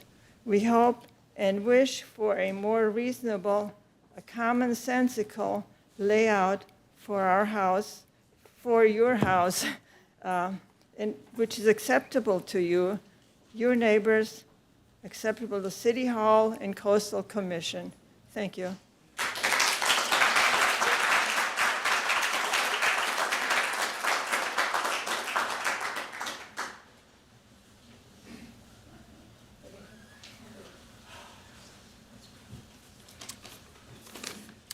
My name is Brian Jung. I live right next door to the proposed project, and I'm opposing this project because the building is going to be twice as tall as our house. It's going to leave us with nothing but shade from probably middle of fall to middle of spring. We have a backyard with several trees, flowers. During the springtime, we get hummingbirds and doves in the backyard. With all this shade, I don't know what's going to happen. We end up with, we're close to the ocean, so we get a lot of fog. Between the fog and all the shade, we're probably going to end up with a lot of moss and mold growing in the backyard, probably mold and mildew in the house. The other thing is the proposed plans has basically 4-car parking with 3 guest spots. You have 4-car parking and 5 units. If you want to utilize the 3 guest spots for the people who are living there, you're going to need a 24-hour valet to coordinate because the cars in the garages aren't going to be able to get out because of the cars in the guest spots. And so again, I think this building being so high is just totally out of character for our neighborhood and the city. Thank you.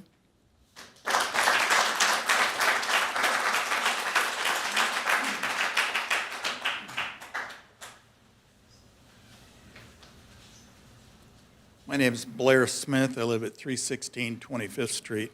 I've lived here in the town for 55 years, and I own 2 duplexes and 1 fourplex. And in that period of time, the city has taken away the equivalent of a house. Each of my duplexes, when I bought them, I could go 35 feet. They were downzoned to R1, so I could go 30 feet.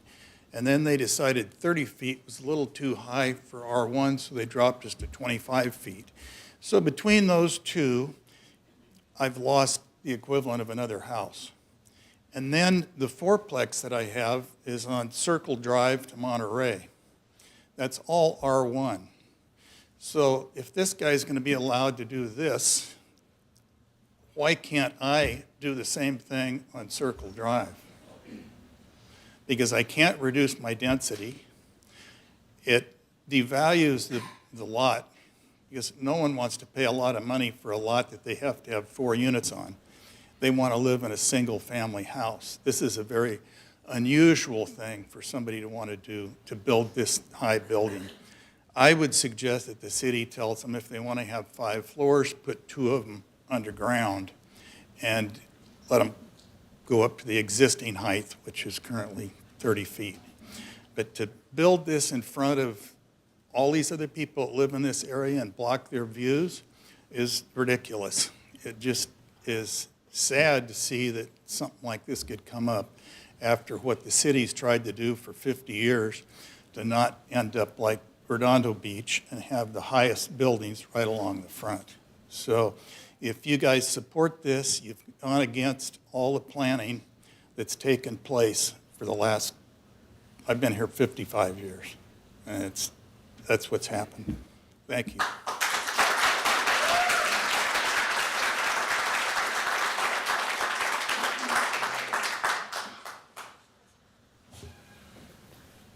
Is Gary Brown here? Gary Brown, I've already spoken. Okay.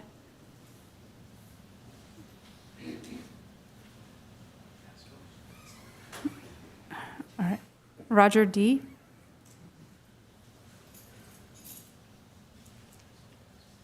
Hi, I'm Roger Doyerline. It's not that hard to pronounce, but yeah, thanks for your time, commissioners. Just a couple of points, and some people have already mentioned this, that the actual height above the sidewalk is 53 feet 9 inches from the very top of the building to the Hermosa Avenue sidewalk. Throw in another 3 inches for the sidewalk, and it's 54 feet above Hermosa Avenue. Also not mentioned, besides not complying with the height of 30 feet, it also doesn't comply with the setbacks. This thing goes all the way out to the property lines, both at Hermosa Avenue and back in the alley at Palm. It really is a very large, hulking building, which kind of brings me to my main point, and that is about the notification that was provided. You really kind of need to start the public notice process over again, because the information that was put out, there's a blueprint, and then there's a single sort of photorealistic 3D perspective photo. And I understand what that's for, is to show the buyer what they're getting. It's just a nice picture, but for the purposes of a public notice, it's almost willfully deceptive, because there's no existing buildings adjacent to it for perspective, for scale. You can say, okay, 54 feet, what does that mean? You don't know what it means unless you do some of the things, well, that I did. I built this out very inexpertly in SketchUp and exported it to Google Earth, and the results were jarring. From public spaces, streets, sidewalks, some parts of the Strand and from the beach, the new build is dominating and obstructs vistas of the beach, the ocean, the skyline, and the cityscape. So my two asks, number one, you declined the whole thing. I think there is a basis in law, either state law, the Coastal Commission guidance, which you can also use yourself because it's state law. But the second ask, at a minimum, is that you continue this and ask the applicant to provide a realistic, scaled depiction with existing buildings as part of that depiction. In fact, what they could do is just take their model, I'm sure they have one, put some geolocation on it, and make that file available to import. Any of us can import it to Google Earth, and you can see what I saw. So thank you.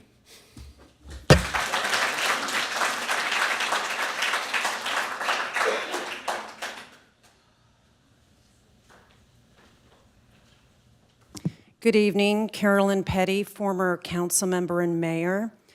I think it's really important, and I'm glad this room is full, for people in this room, in this community, to know that our city manager is one of the main reasons we're experiencing this right now. She is from Long Beach. She believes in the urbanization of our town, and not only does she believe that, but she's brought in all of this staff from Long Beach who want to turn our town into Long Beach. And that has to stop. Now, a few years ago, when the housing element came before the city council, a bunch of us were in this room, and there were aspects of that, that proposed housing element that we said shouldn't have been in there. There were other things in there that went beyond what was needed. And when that planning director, Carrie Ty, was questioned, she made misrepresentations to the council. The problem was, it's like a massive document, and there's so much detail in there, and they are not planning experts. But she is also one of the reasons we're in this position.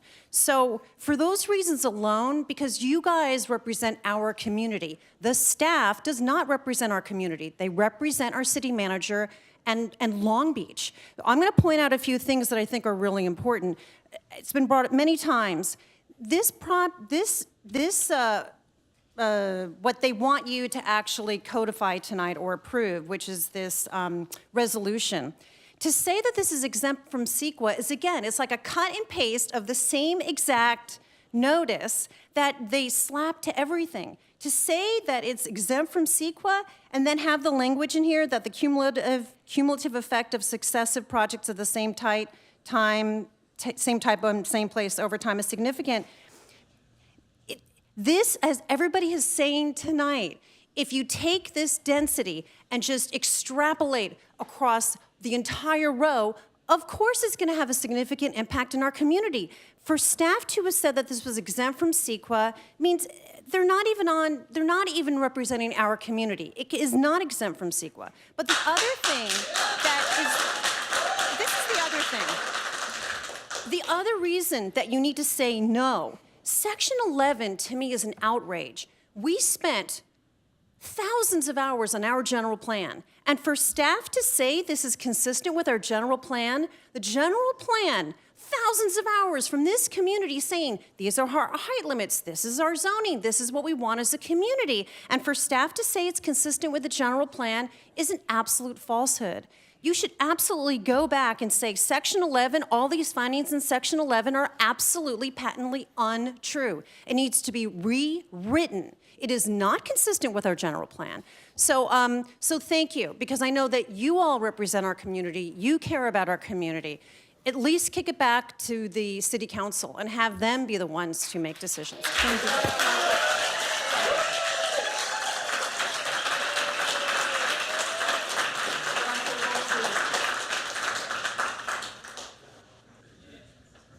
Pretty sure that's my name misspelled up there. Thank you, Carolyn. That was wonderful. Thank you, Rory. You were amazing as well. There you are. As well as Rob. I think Rob is over there. Not you, Rob. This isn't all your fault. This is the fault of our leadership, as Carolyn said, over the last few years, and the housing element not getting approved. And it's put these property owners, when they bought that property in 2010, they had no idea they would even want to propose this.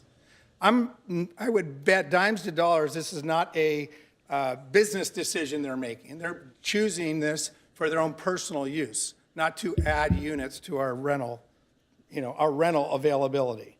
Let's be serious there. You need to fight for this for our community because you represent us. You've all been elected, as Carolyn and others have said. You need to fight for this.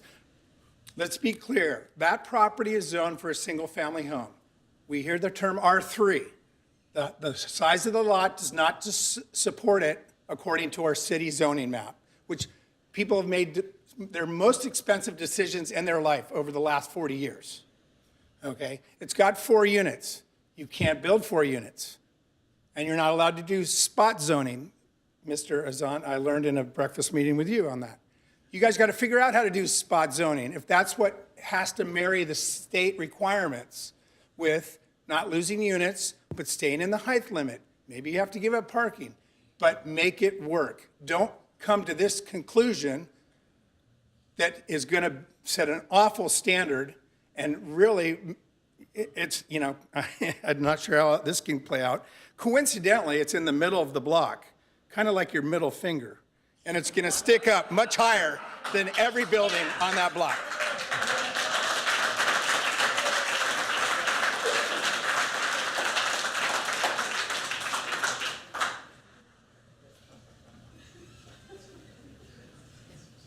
I don't know how to follow that one, but my name is Ann Godhofer. I live, we have a duplex on the 3500 block of Strand and a garage apartment 3505 Palm Drive. So very close, been there over 40 years. I take a little bit offense to the idea that a 50-year-old building is at the end of its life because my home is like 115 years old. And I am planning to be there for another 20 years, so anyway. Thank you. And over the years, I have been, and this is 45 years, I have been very dismayed with all of the 2, 3, and 4 unit places in North Hermosa and South Manhattan that have been torn down for these huge, mammoth, single-family residents. That has been a problem, and I understand that's, being addressed now. But I do believe strongly in having more housing in the area, and affordable housing would be great, even just 1 unit somewhere. But this project is not it. This is not the answer to that problem. I think the health and safety issue particularly has been underrated or underexamined. And my neighbors did mention the mold issue briefly. And I think, that needs more study. I mean, there are going to be properties there that are going to be in the shade all the time. And that's just, that can't be considered a healthy situation by any stretch of the imagination. So anyway, I just want to thank you. I know you're in a really tough situation. I mean, I'm hearing a lot of criticism about the council not getting the housing element done. I watched a lot of those meetings, and let's face it, us, the residents, play a big part in that problem because nobody wanted more housing, nobody wanted 3 units near them, et cetera, et cetera, et cetera. So, I mean, it wasn't all the council. A lot of the people sitting here now criticizing the council were opposed to the housing elements being accepted over the years.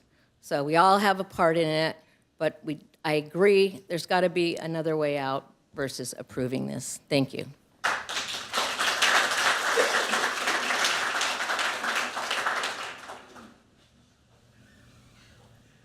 Thank you, guys. Appreciate your time.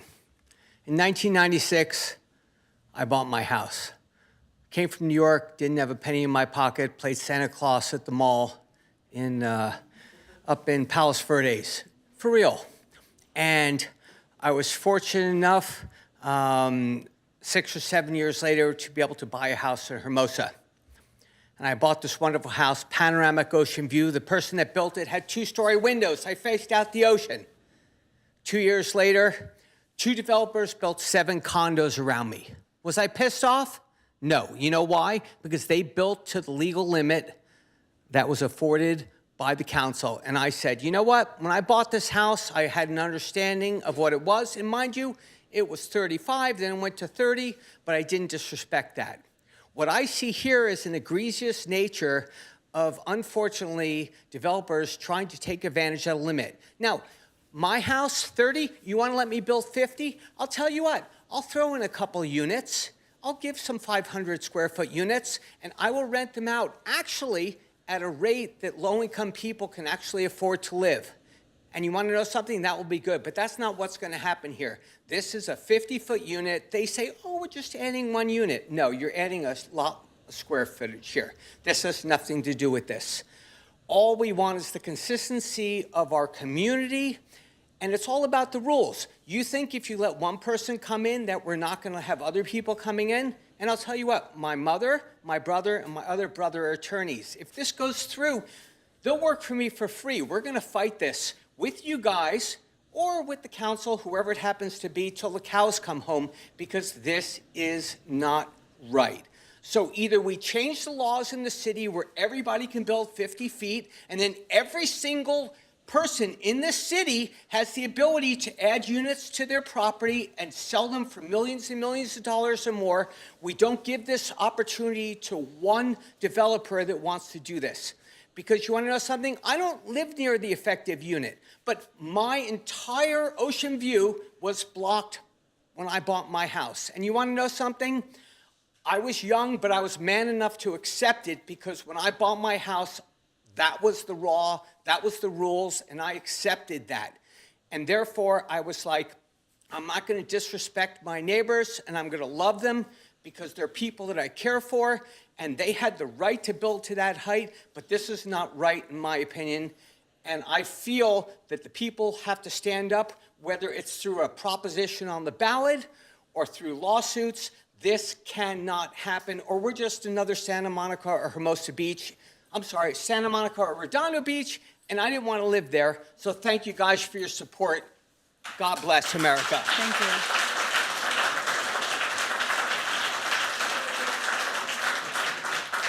Do we have anyone else for in-person public comment?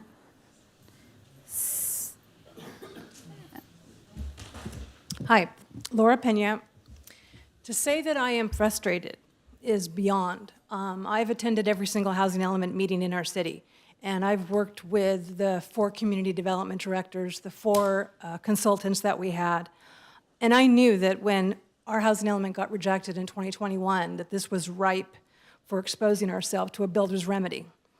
And now this is where we find ourselves in this situation. And I hear the concerns from my community. Let's fight the state. They're the problem.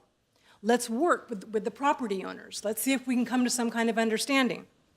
The major roadblocks that I saw going through all the meetings that I went through is that there wasn't a value, a community benefit to seeing what housing could be. And so this highlights the reality of builder's remedy. It doesn't just happen overnight. It happens because property owners who try to work within the system are met with barriers, excessive fees, delays that make their projects financially unfeasible. My partner could have filed a builder's remedy project. And you know what I told him? Don't do that. I love my community. I don't want a 50-foot structure. I want to work within the means of the city. Trust the city.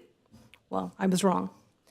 In 2022, a property owner proposed 12 residential units on an underutilized parking lot. The project met all the height limits, density limits, provided more parking and setbacks. It would have generated significant tax revenue, including $169,000 in park and rec fees that maybe we could have used for our dog park. Planning commissioners approved it, thank you very much, but council denied it because it didn't violate rules because it lacked affordable units. Even when there was no legal mechanism to abstract the land value recapture fee, they denied it. And my question is housing a community benefit in and of itself? What did we learn? This property owner did the community outreach. They asked the neighbors what they thought of the plan. The project met building code. It didn't matter. The city could have generated revenue. It didn't matter. This pattern forces property owners to turn to builder's remedy when they no longer need city approval and can build at greater heights and densities, something we are all concerned about. The path forward is meaningful, responsible change. If we only show up when 50-foot projects are proposed, we are playing whack-a-mole with the state. We must fix our policies before builder's remedy projects developments escalate. I urge the city to work with property owners proactively before builder's remedies are filed, reduce excessive impact fees, adopt objective and predictable approving standards, create incentives for incremental development.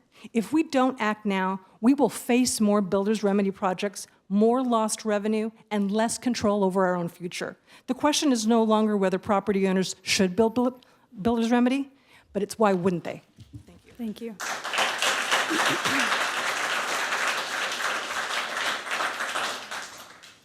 Anyone else for public comment?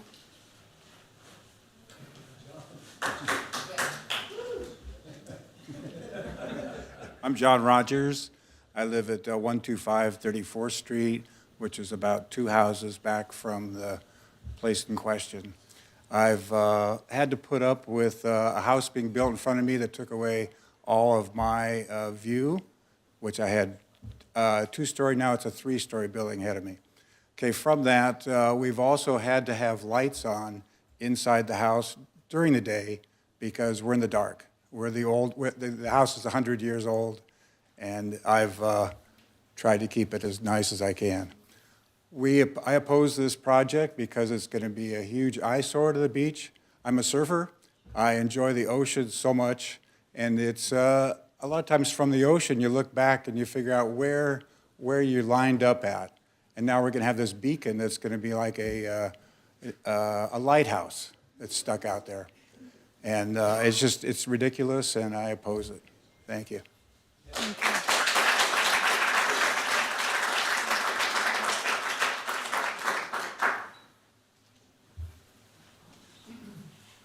Hello, my name is Frank Colucci. I represent H&P Investments LLC, owns a property that's a neighbor to the proposed project. Late afternoon, we presented a multi-page legal analysis of how we believe that there is significant basis for denial of this project. I'm sure you haven't had a lot of time to review this, so I recommend that you move to continue this to a future meeting while this is evaluated. But I can't stress how important it is to work with the homeowner to find something that works for both parties and not just flat out deny it. I think there is a potential solution where everyone is happy. Thank you very much.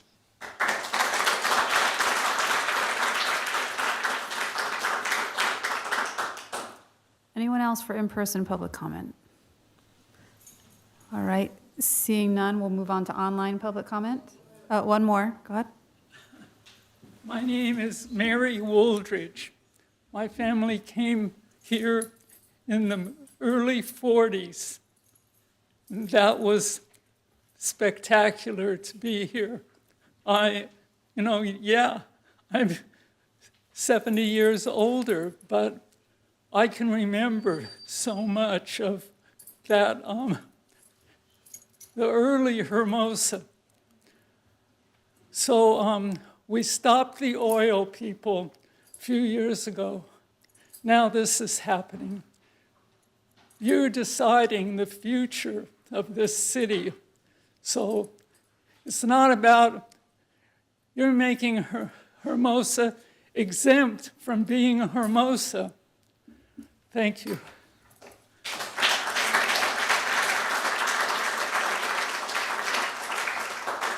All right, anyone else for in-person public comment? Yes. He already spoke. Quick question. How does the Coastal Commission... Sir, you've already made your public comment, so we're going to have to stick with the process and move on to anyone who has not spoken on this item for public comment. And if you have any further questions, sir, you can come up to us after.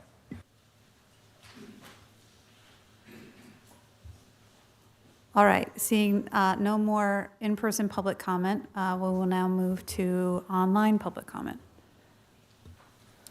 There are 2 online comments.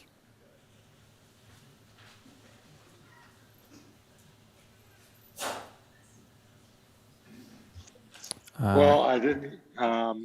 My name's Anthony Higgins. Can you hear me? Yes, we can. Okay. Look, what I want to say is the city is complicit in setting the stage for this problem. And I believe the city owes the residents a good faith effort to rectify it. For instance, questions were brought up about, does the Coastal Commission height limit overrule the builder's remedy concession? You didn't ask the question and you didn't answer it for the public. That's crazy. You owe it to us to educate us, to answer simple questions about state conflicts, about the Sika laws. You owe it to us to answer those questions.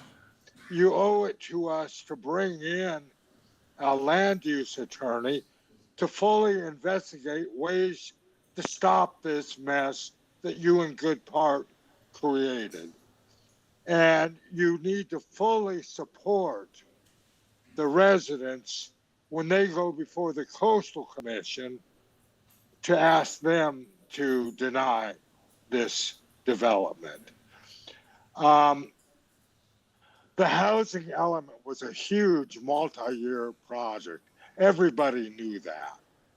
And yet not once in 2018, 2019, or 2020 leading up to the 2021 due date, not once did the council have a hearing on what the status was of the housing element project.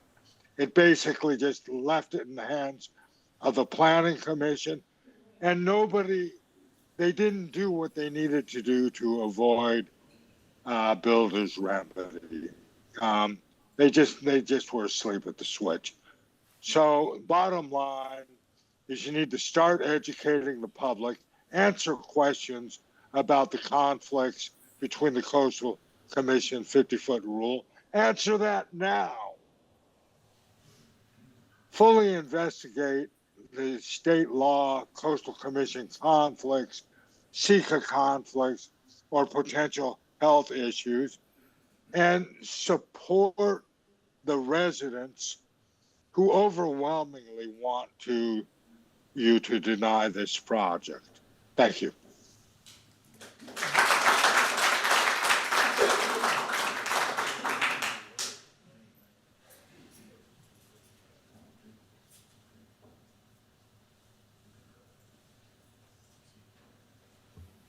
John, go ahead and speak.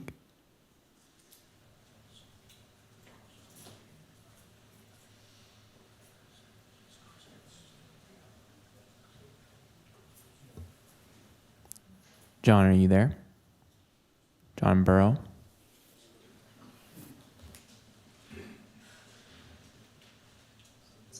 Can you hear me? Yes, we can now. John Berry, Hermosa Beach resident. This situation, unfortunately, was painfully inevitable. This subversion of the real objective of builder's remedy, it's not new and it's not unique to Hermosa Beach. So watch out, residents, because we're now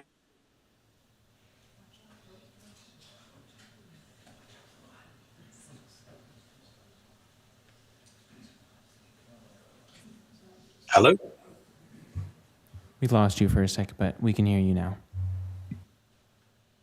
Beware the gaslighting that's about to begin.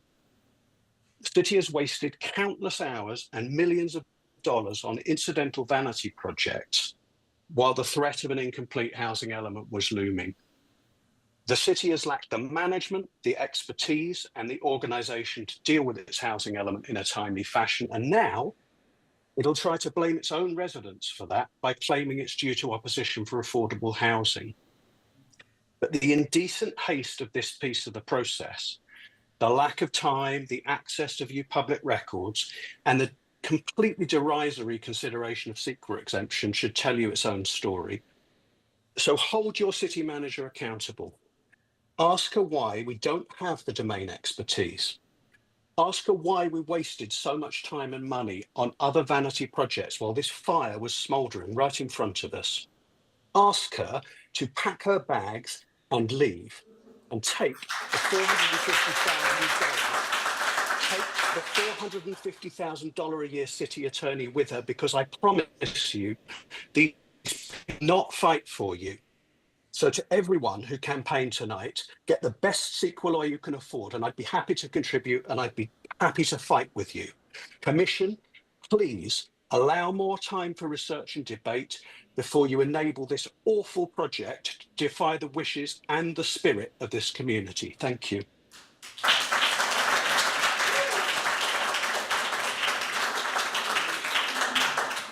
Do we have any more public comment online? There are no further online public comments. All right. Madam Chair, you may want to give the applicant rebuttal. Okay, yes, thank you. Does the applicant want to come up, and do you have any rebuttal or feedback from the public comments we've received? Yeah, I will. I'll keep it quick. Thank you for the additional opportunity. Just a few points want to hit on. First, there were some comments about Builder's Remedy not being designed for this. Actually, with the change in 2025, it was specifically designed for this situation. The requirements of fewer than 10 units, a property less than 1 acre, and a dwelling unit per acre of at least 10 is exactly this project. It was also designed to deal with a lot of the kind of same comments that we're getting here on community character and those type of things, and taking that completely off of the table as a consideration. I do want to just have a quick comment on the community character. There was some comment about, if you approve this tonight, then you will be making a precedent about this being consistent with community character or the zoning code and all of those type of things.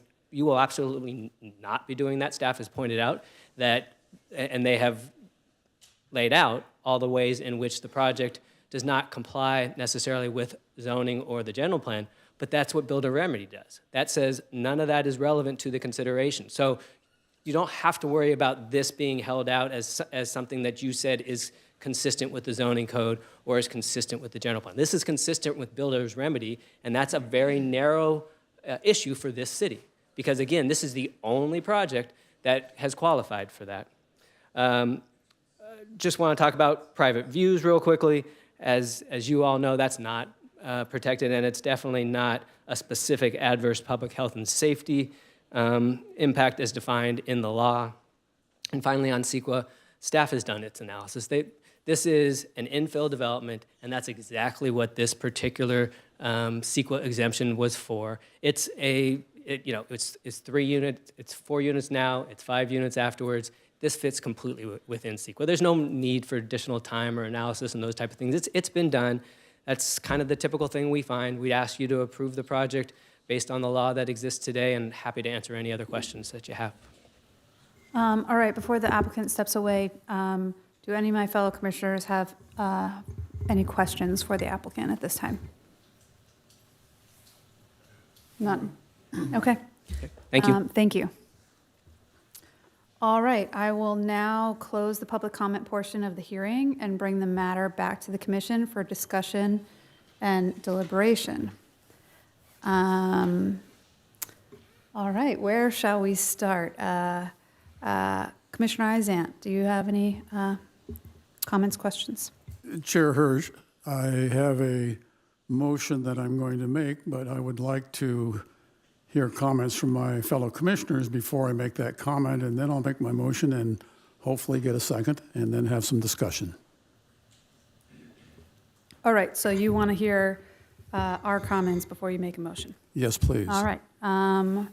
Commissioner Flaherty? Yeah. Obviously, we heard a lot of input about health and safety, and I think a lot of the points ring true to me. I think the height and the shadowing need to be addressed with other type of reviews. I also believe the CEQA has a part in this. I understand staff's, and I do appreciate the several hundred pages of our agenda tonight, but we also received in just in the last 24 to 48 hours, close to another 100 pages of documents. So I hope that we'll have a little bit more time to look at those documents. And I'm looking at the one document that I got at 4 o'clock today from Rutan and Tucker LLF. A lot of points made in this document. I do appreciate the visual impact that one speaker spoke of how they didn't have the picture that was assigned to this project plans, didn't show any neighborhood visual of how it looked next to the rest of the neighbors.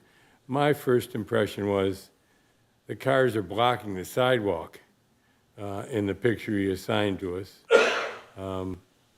And I would appreciate a better look at that if you're going to do an artistic rendering, at least have the neighborhood reflected in it.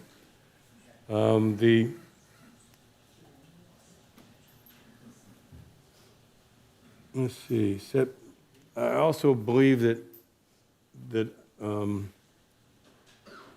I need time. I need more time myself to review the other documents that have come in, and so I would also support I'll let other speakers speak. All right, thank you. Any other comments, Not yet, questions? Okay. no. I will go to this side. Commissioner Hoffman. All right, I'm going to apologize up front because I'm going to be doing two things here. I'm looking at 10 sets of notes. I think we have roughly 40 comments if we take the public comments, the oral comments, the written comments. Excuse me, and of those 40 comments, I'd say 90% of them were opposed and 10% were vehemently opposed. The other thing, I guess, the other thing that it's interesting, Mary, the last person that spoke about Old Hermosa, I live in Mary's old house. It's 120 years old. So you know where I'm coming from in that perspective, I guess. But for the context, and so many of you, I'm sure this is the first time you've been in council chambers or commission chambers for something like this. The only reason we're looking at this is because projects like this in Hermosa require a precise development plan. A precise development plan in Hermosa is an opportunity for the commission to look at a project against, I believe it's 6 very specific criteria, find that project in conformance with the city code and ordinances, and then add whatever recommendations we might have. And the first item on that, I can't remember the exact language, but it's something to the effect of the massing and design of the project. The second element, I believe, relates to the site and the location of the project as it is sited relative to adjacent properties and so forth. So the word that, if I'll borrow Ms. Pena's comment, I'm as frustrated as I suspect most of you are because our hands are tied, because we're not able to look at those particular issues. In other words, this falls outside of the notion of what the precise development plan concept is related to. But if we look at some of the other elements included in this, to find something in conformance with the city code, things like health and safety, life safety do come into play. CEQA certainly, we're in this position because of state law, but so is CEQA state law, so is the Coastal Commission and all of their jurisdiction state laws, which trump local authority and local jurisdiction. But so I'm frustrated in the respect that our hands are tied a little bit, if you will, to deal with some of the obvious kinds of things. In looking at all the comments, and again, I apologize, but I'm looking through all my comments here. Someone said, I won't say who, but someone said, the project could have been larger. And of course, the ... to that is it could also have been much smaller. And the question that I asked, never ask a question you don't know the answer to. The question that I asked, is there a maximum size? Do we have to have units over a certain size to qualify for mixed residential development? The answer is no. There doesn't have to be a 2,000 square foot part of this project. Now, does that mean that we have the right to reduce it according to the state laws? I understand, but notice I'm using the word as I understand it, maybe not, but I'm not sure. I'm also not sure about whether CEQA would apply to this or not. I'm also not sure about where the Coastal Commission authority will come into this. And I'm also really not sure, and here's the thing about state law. Yes, the Housing Act goes way back, but the Housing Act under which this project is now being developed, the 1893 law, that's brand new. That is, it went into effect in January. So we've got 2 or 3 months of that. What we don't have now is all that case law that normally goes with all the other housing policies that spells out for us, well, what constitutes a health and safety risk? How about the fact that the project is going to be underparked, and certainly by our existing code, not but under the law that they're pursuing, a builder's remedy. So I'm putting, I don't know how many more cars into the street. I don't know how many more pedestrians, and let me go here. I'm just, off the top of my head, I don't know that some attorney somewhere is not going to bring a case that tells me that someone that got hit crossing the street to go to their home because they have inadequate parking at their home is the result of a health and safety risk created by the development of what was allowed, that is to build a building that's underparked. I don't know, and I think someone asked the question, or I apologize, one of you, I don't know, and this sounds silly, stupid on my behalf, I don't know that our fire department has the apparatus to fight a 50-foot fire. All right? I don't know. And for those reasons, as Commissioner Flaherty, I think, has indicated, my recommendation or my hope is that we will continue this item to get some legal clarification as it relates to the Coastal Commission, as it relates to CEQA, as it relates to the questions of health and safety, and if there are precedents already existing about what that will be.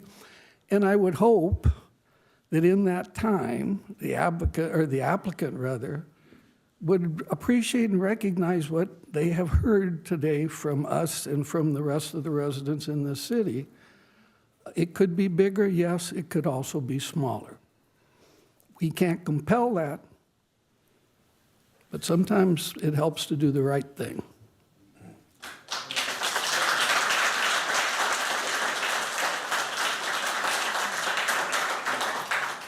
Commissioner McNally? Thank you. Wow, I had to get your breath there for a second. A little nervous. I can't believe the incredible turnout here tonight. Sorry, I'm just really moved. I mean, I can't believe the passion and the insightfulness and so many great comments. It's impressive. Thank you. Okay, I was aware that there was a problem with this project, but I didn't know the scope or the size of it. I was unaware of it in full terms until recently. I grew up just a few blocks away. I'm familiar with that neighborhood. Wow, sorry, excuse me, but I'm familiar with the neighborhood, and I've watched the character of North Hermosa change over time. And while I might have some concern, I can't let that happen in my decision.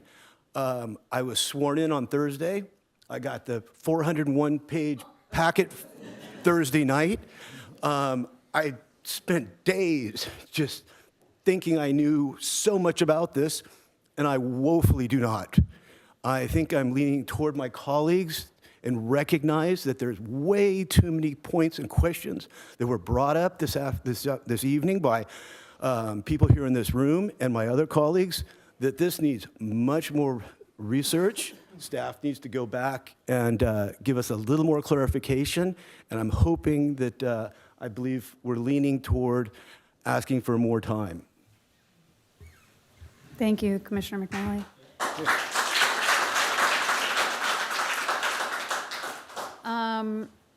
I think I share the same opinions as my fellow commissioners with regards to the turnout that we received tonight, the information we received from the applicant, the information that we received from the community, the information that we received from staff, up to, 4 o'clock this afternoon.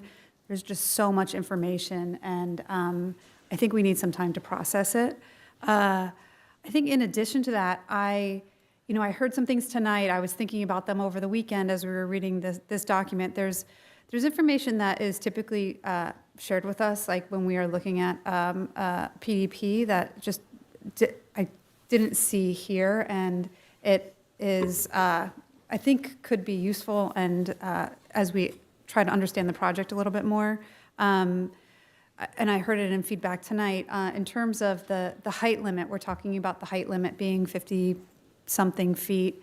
There's no diagram for me to be able to understand, where this building falls with regards to what the existing height limit is, so that we can understand, because the site is on a graded site, that's a hillside site that, has a very high elevation on the back and a low elevation on the front. So I guess my request to staff would be, can we get more information with regards to where the height of the building is in relation to where the building code is, in relation to the adjacent properties to the east and west, to the north, just so we have a better perspective of what we're really looking at here. And I think in addition to that, it's really, how does this height have a health impact on the surrounding uses or the surrounding neighbors? Without this information, it's hard to say, but I wonder if we need to be doing a shade study to understand if there's a significant impact. I don't know if that triggers CEQA. There's a lot of information here that we just don't have yet. So if my fellow commissioners someone was going to make a motion to continue this, I would be supportive of it. I said I might want to at the beginning. Okay, well, it's back to you, Commissioner Eisent. But assuming that you're going to go forward with the motion, if anybody has any other feedbacks or for staff or things that we should be thinking of in the meantime as we are potentially taking more time to understand this, maybe we should talk about it now. I plan to make that part of my motion. Okay, go ahead. Chair Hirsch, fellow commissioners, I move that we continue this public hearing to a date specific, mainly May 16. That's Planning Commission meeting. That's 60 days from now. I hope to get a second, and then I would like to speak to support of my motion. Second. Thank you. So it is clear. If we can just, I think we need to correct the date, pardon me for the interruption. The third Tuesday. Oh, I'm sorry, the 20th, yes. 20th, correct. All right, May 20th. And it's Mark your calendars out there. just to ensure that the second of the motion accepts that change. Perfect. Sorry for the interruption. All right. It is clear that none of us are prepared to vote this evening, either to support the project or to deny the project. We clearly need additional information. What I would suggest is that we give some staff some specific recommendations rather than just saying, give us more information. Let's give them some specific things that cause us concern or that we need help with so that we can make a determination. Because ultimately, we are going to have to vote either yay or nay on this project. So that's my motion, and since I made the motion, the specific things I would ask staff to investigate. I'm not a CEQA expert. Staff has come to, I'm going to call it a preliminary conclusion that CEQA does not apply. I'm not an expert, but I'm not sure that's correct. So I would ask to go back, please, and now in the context of comments that have been heard this evening, see if CEQA does apply, if shadow is going to cause mold, if other things might come into play. So let's go back and re-examine, does CEQA apply? Secondly, fire, health, and safety. Commissioner Hoffman, I thought I had a brilliant idea, and that was, it's a 50-foot tall building. By code, it's going to have to be sprinklered, but it's 50 feet high. So my second thing is I would ask that we have a specific conversation with LA County Fire. How would they handle this? Do we have the equipment with engine number 100? Or are they going to have to call on their mutual aid agreement with Redondo Beach to get the hook and ladder? And how long is it going to take to get here? I think the idea, and I'll address this to the counselor, I know that he has his hands full with both us and the city council, but I wonder if the idea of hiring a, let's call it a land use attorney expert who can give us the lay of the land. What else is happening statewide with builder's remedy? Do we have any case law yet? We can look at Manhattan Beach, where they were sued by the builder on Rosecrans and Manhattan Avenue. And eventually the city did agree to builder's remedy, but that particular remedy also had 20% affordable housing units, which was the original intent of this particular thing. Coastal's interesting, but that's speculation on our part and probably realistically not on our bailiwick. It'll eventually have to go to coastal, and the city council is probably going to maybe want to know their options as well. So I'm not sure if that really should be investigated or at least discussed at this time. So those are my recommendations to staff and Chair Hirsch, whoever else wants to recommend anything else, but that's in support of my motion.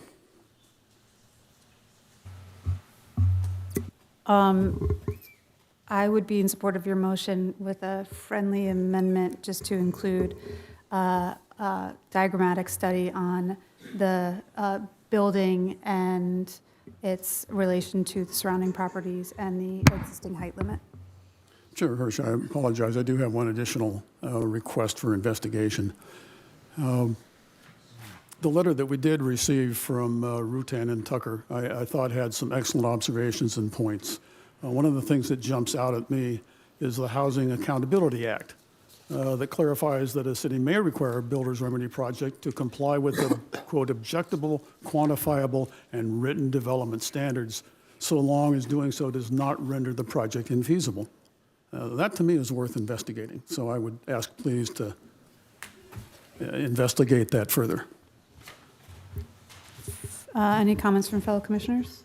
And I'm sorry, Madam Chair, could you repeat yours, your comment again? I just want to make sure I have everything. Mine was just to add to the list, just a study on the proposed building height in relation to the surrounding buildings and the city's existing height limit. North, south, and east.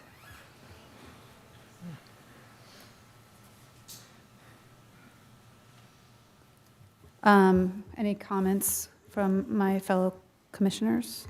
Madam Chair, I a couple accept it. well, I'm sorry, go ahead, Mike. I do accept the proposal, and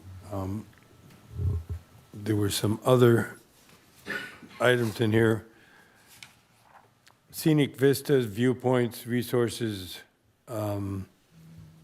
visual character, building, site, and design.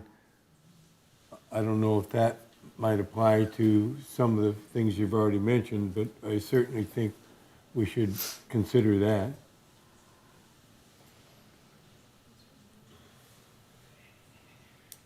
Anything else, Commissioner Flaherty? None. All right.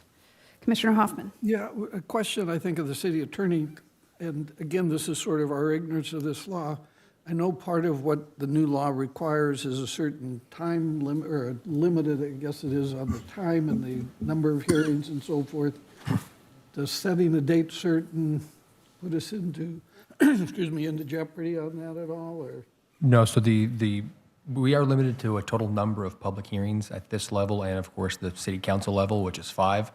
So we will have to be cognizant of that, but a continuance to the May hearing is entirely appropriate in this circumstance. And then, and I guess back to the original, or Commissioner Eisen's proposal, the shadow thing that raises the question to me then also, and I don't, again, one of those areas I'm ignorant of, there are certain laws now as it relates to solar rooftop access, and I just wondering if that comes into play here. It seems to me that we've had a project in front of us where that was an issue, that the design and so forth precluded the use of a solar array on an adjacent property. And as I say, I'm just talking off the top of my head, and I'm confessing my ignorance, but I would add that to the list of things that need to be considered.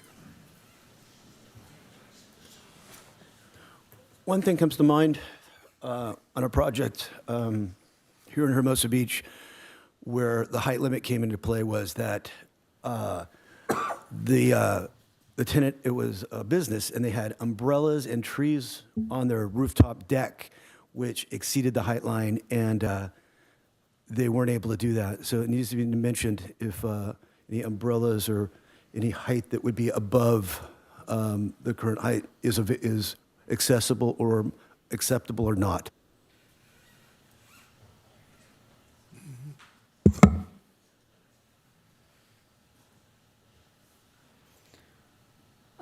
All right, any other comments from my fellow commissioners, or? Nope. So I think we have a motion and a second to continue this to a date certain, which is May 20th. 2025. 2025, with some requests of staff to come back to that meeting with further information. I guess before we vote, is that the request that we've given of you guys is 2 months adequate time to compile and come back? Or maybe that's a question to the applicant, but planning manager or OPs, I'll let you opine. I believe that would be sufficient, and I'm just gonna, I think it would be sufficient for us to get back to you in 60 days. And then if I might just interject, there was a question at the outset of this item about the noticing for Manhattan Beach, and 17 addresses in Manhattan Beach were noticed. Great, thank you. All right, so there is a motion and a second. Shall we open up the vote? Okay.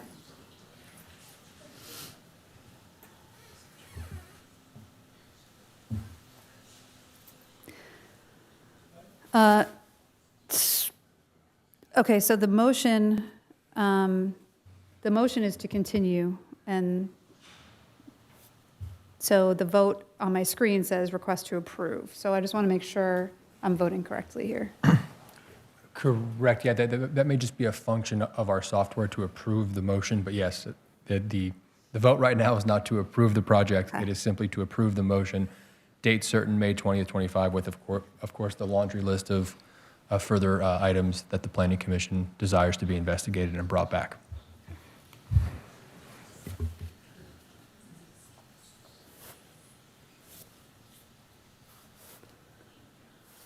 All right, the motion to continue this to date certain is carried, 5 yes votes. Madam Chair. All right, thank you everybody for coming. We are going to take a 5-minute break before we continue with our agenda items. So please stay and support us in the rest of the meeting.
Gonna have to turn the heater on. There's less people in the room now.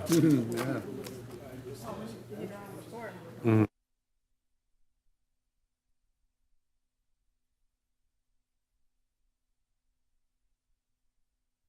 Anything about restarting the meeting? Nope, usually you just restart it. Sometimes we do roll call, but we don't have to since all 5 of you are clearly up here. All right, we are back. I'm going to restart the meeting, 9:32 PM. And we are going to move on to the public hearing on item number 7A, the triannual report for on-sale alcoholic beverage conditional use permit reporting period of July 1st, 2024 to December 31st, 2024, 25-CDD-039, and determine that the project is categorically exempt from the California Environmental Quality Act. So do we have a staff report? Yes, the project planner, Johnny Case, will present this item for you this evening. Good evening, Planning Commissioners. My name is Johnny Case, Assistant Planner. Staff has prepared the latest version of the triannual report for the 6-month period covering July 1st, 2024 through December 31st, 2024. As it is the city's established practice, the triannual report is presented to the Planning Commission over the course of 2 meetings. The first meeting presents the report as an informational item, while the second meeting is conducted as a public hearing. Tonight, staff will conduct the public hearing portion of the report. The data provided in the report does not change between the 2 meetings. The next report will be presented in June 2025, which shall constitute the reporting period between November 1st, 2024 through April 30th, 2025. The report consists of data provided by Hermosa Beach Police Department in conjunction with State ABC, as well as the Hermosa Beach Code Enforcement Unit and Los Angeles County Fire. This data aids staff and the Planning Commission identify potential violations to conditional use permits by on-sale alcoholic beverage serving establishments. If an on-sale alcoholic beverage serving establishment hits the threshold of incidents established by the city to initiate a CUP review, the Planning Commission may initiate said review of a conditional use permit at its discretion based on the facts of each case. Based on the data provided in the report, no establishment has reached the threshold for referral to initiate a Planning Commission review of a CUP. However, one establishment, 1121 Aviation Boulevard, Ramen and Sushia Incorporated, outside of this reporting period, has reached the threshold for referral to initiate a Planning Commission review of a CUP. The Planning Commission, at its January 18th, 2025 meeting, conducted a review and revoked the CUP for 1121 Aviation Boulevard. This concludes staff's presentation and are available to answer any questions. Great. Do any commissioners have any questions of staff at this time? No. All right. Seeing none. Yes? How did we identify the reporting zone? It seems like it's only like down the pier. It's not all the liquor licenses in this report. Oh, sorry. In the report that I'm looking at, there was a list of the restaurants and bars that were listed, and it seemed like it was a specific area. And I don't know how we chose that area. So the review is of all on-sale alcoholic beverage establishments with CUPs. Okay. So there's many restaurants who are not late night hours and are allowed by right and therefore don't have the CUP. Okay, got it. That makes perfect sense. Any other questions for staff? Okay. We will now move to the public comment portion of the hearing. Any questions or comments on this matter are to be directed to the commission, not the audience. Any public comments? Any online comments? There are no online comments. Okay. Then I will close the public comment portion of this hearing and bring the matter back to the commission for discussion and deliberation. Does anybody want to deliberate or pose a motion?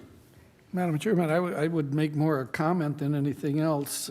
We're talking about a 6-month period here that included July, so the end of summer, August, the busiest time of the year in the city of Hermosa Beach. There were a total of what amounts to, well, let's put it this way. There were 2 calls for service to CUP serving establishments in this whole 6-month period. There were 11 police reports prepared related to these establishments, none of which involved a CUP violation. And the one exception, of course, was AK Rama that we dealt with outside of the normal process in terms of the timing at the chief's direction. I think it's a pretty remarkable indication that the vast majority of our establishments now are doing the best they can to comply, and that this process has had an impact that's been very positive over time. But having said all that, I'd make a motion to receive and file. Second. Can we open the vote?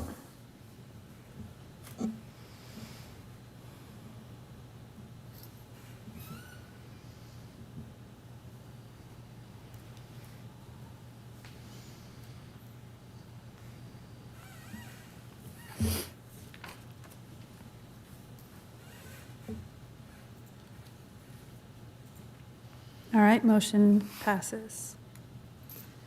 Moving on to public hearing on item number 7B, the continuance for a precise development plan PDP 23-10 located at 830 The Strand. Is there a staff report? So that item, the request is to continue. All right. So do commissioners have any questions for staff at this time? Does anyone have a motion? Move to continue. Second. Can we open the vote?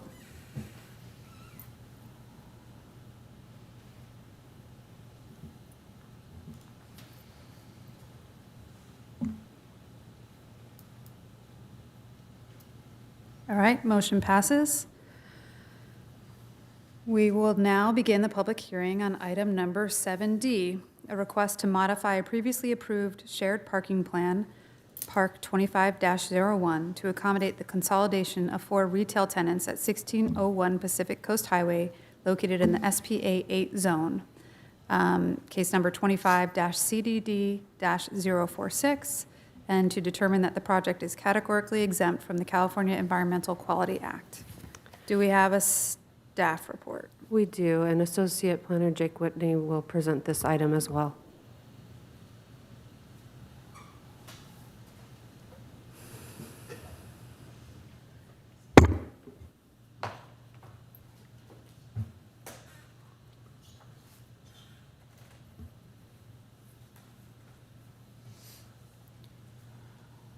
All right, good evening, commissioners. My name is Jake Whitney. I'll be delivering this presentation. Next slide, please.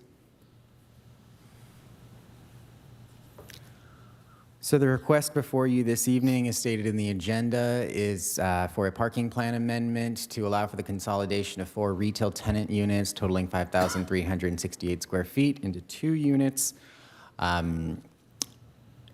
and also to allow the activation of 1,203 square feet of previously non-leased common space into new leasable office or retail space without providing additional parking at 1601 PCH in the specific plan area 8 zone. May I have the next slide, please?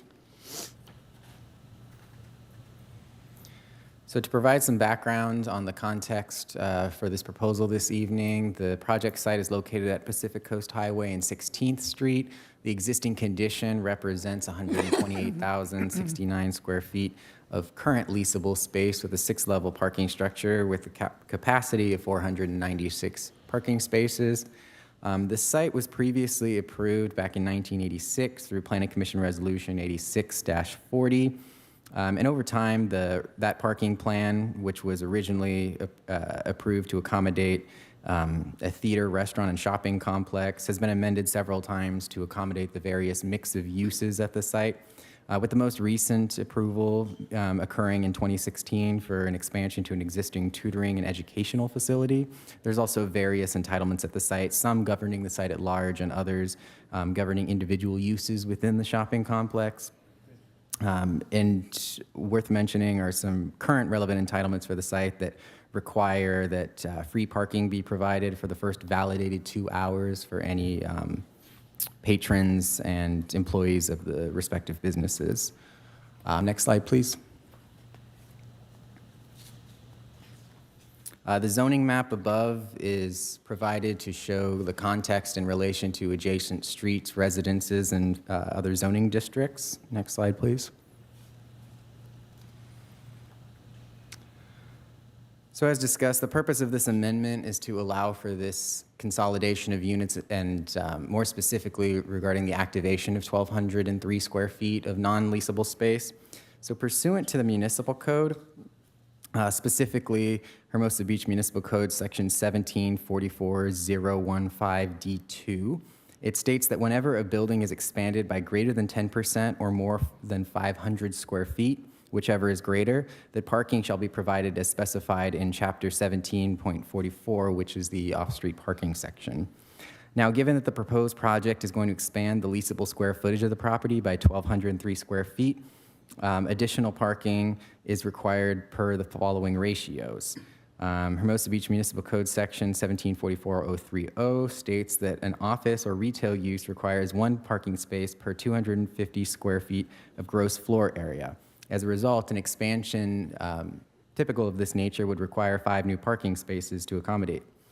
However, pursuant to Municipal Code Section 1744210, a parking plan may be approved by the Planning Commission to allow for a reduction in the number of parking spaces required, along with the appropriate studies documenting that adequate parking would be provided due to the specific characteristics and circumstances regarding that development. It is typically been the city's practice that parking plans and amendments to the said parking plans are accompanied by a parking study to demonstrate the peak parking demand for the site and any recommended operational changes. That brings us to the analysis here. We received a updated parking study from the consultant Miniger and Associates to assess the parking impacts with this proposed change, and the conclusions drawn were pertaining to a collection period spanning 21 days from January 15th to February 5th, utilizing 24-hour monitoring, and they observed peak parking demand at 10 a.m. on Saturday with a peak utilization rate of 88%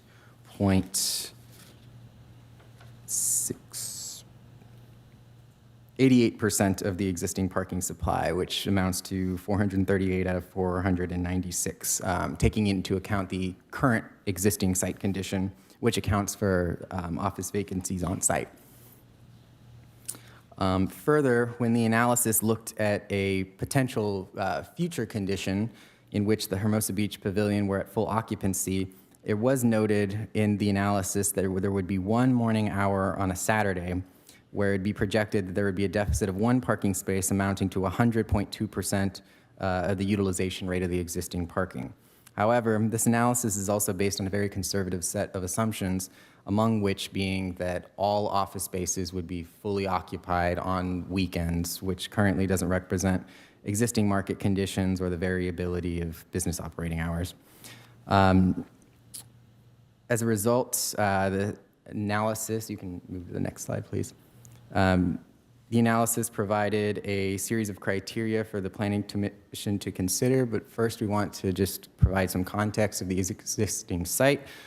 This is the view from Pacific Coast Highway, and then if we look at the next slide, please, this will show the perspective of the site from 16th Street. Next slide, please.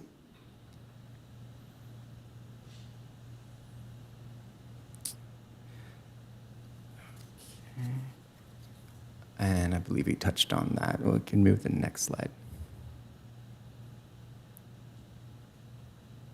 We can move to the next slide.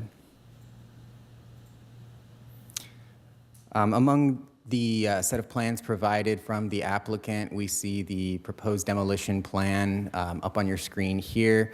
It shows the consolidation of the various retail tenant sites with those partition walls coming down, and you can see dotted in that hatched symbol that would represent the current common space that would be divided amongst the two units, representing the 1,203 square feet. Next slide, please. And this just shows that allocation as previously described. Next slide, please. So as I was discussing, the Hermosa Beach Municipal Code, Section 174106A, provides general criteria for the Planning Commission to consider a shared parking arrangement, also known as common parking facilities, and staff believes that the proposal before you this evening meets the findings per the municipal code. Next slide, please. Furthermore, this project was evaluated pursuant to the general plan, specifically Goal 1, Policy 1.7. Next slide, please. As well as Goal 4, Policy 4.1 pertaining to shared parking. Next slide, please. The proposed project was further analyzed for consideration with the California Environmental Quality Act, and it was determined by staff that the project qualifies for a Class 1 categorical exemption for existing facilities as defined in Section 15301E1 of the CEQA guidelines, as the proposal consists of an expansion of less than 50% of the existing floor area before the addition and less than 2,500 square feet total. Moreover, none of the exemptions or exceptions to the categorical exemptions apply, nor would the project result in a significant cumulative impact of successive projects of the same type in the same place over time, or have a significant impact on the environment due to unusual circumstances or damage of scenic highway or scenic resources within a state scenic highway. Next slide, please. For the public noticing for this project, a total of 953 public hearing notices were mailed to the applicant, occupants, and property owners of properties within a 500 square foot radius on March 5th, 2025. A legal ad was published on March 6th, 2025 in the Easy Reader. And additionally, the applicant received a notice poster to post on site and provided proof of posting a minimum of 10 days in advance of the public hearing. This is in accordance with Hermosa Beach Municipal Code, Section 17.68.050. Your notification materials are included in Attachment 7 in your packet. Next slide, please. This brings us to the staff recommendation. Staff is recommending that the Planning Commission officially determine that the project is categorically exempt from the California Environmental Quality Act as stated, and to approve Parking Plan Amendment Park 2501 to allow for the consolidation of 4 retail tenant units totaling 5,368 square feet into 2 units, and to allow the activation of 1,203 square feet of previously non-leased common space into new leasable office or retail space without providing additional parking at 1601 Pacific Coast Highway in Specific Plan Area 8, subject to the conditions outlined in the draft resolution.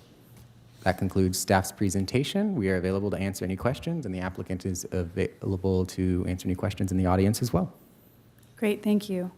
Do commissioners have any questions of staff at this time?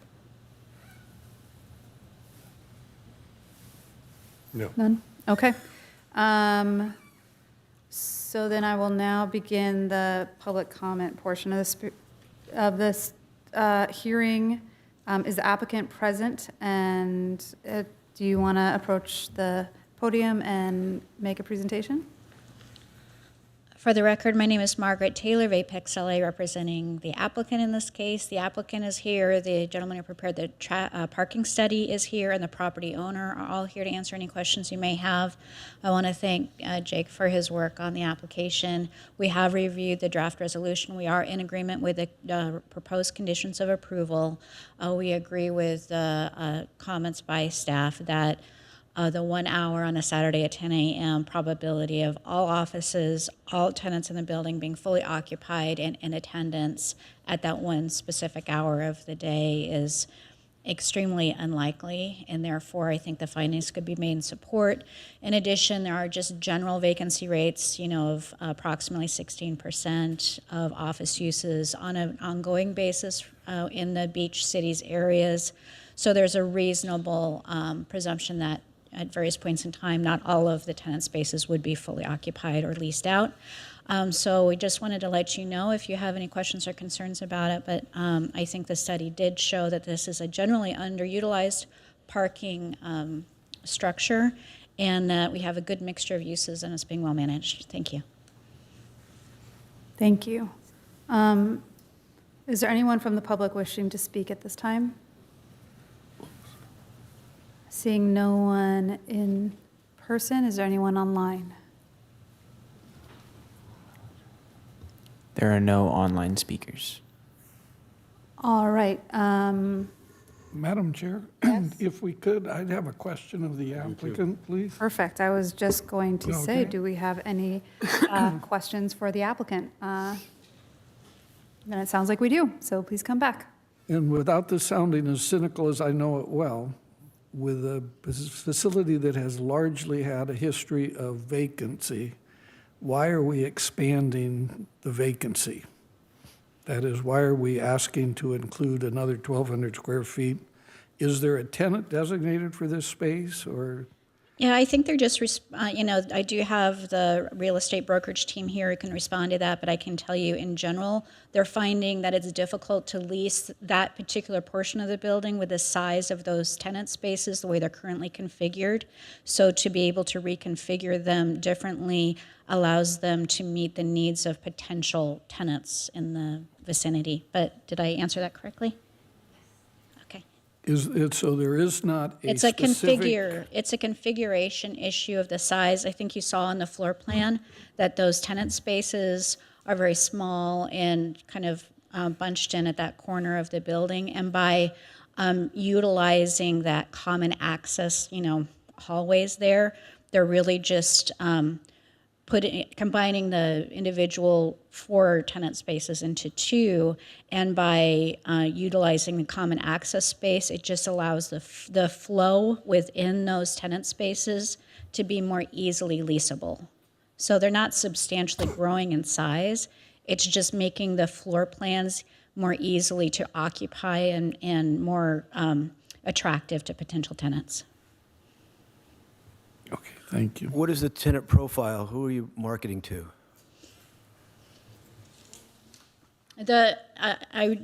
We do include both retail and or office uses because the parking ratios are the same, but I'll defer to Yvette. Hi. Yvette Acosta, I'm with CBRE Project Management.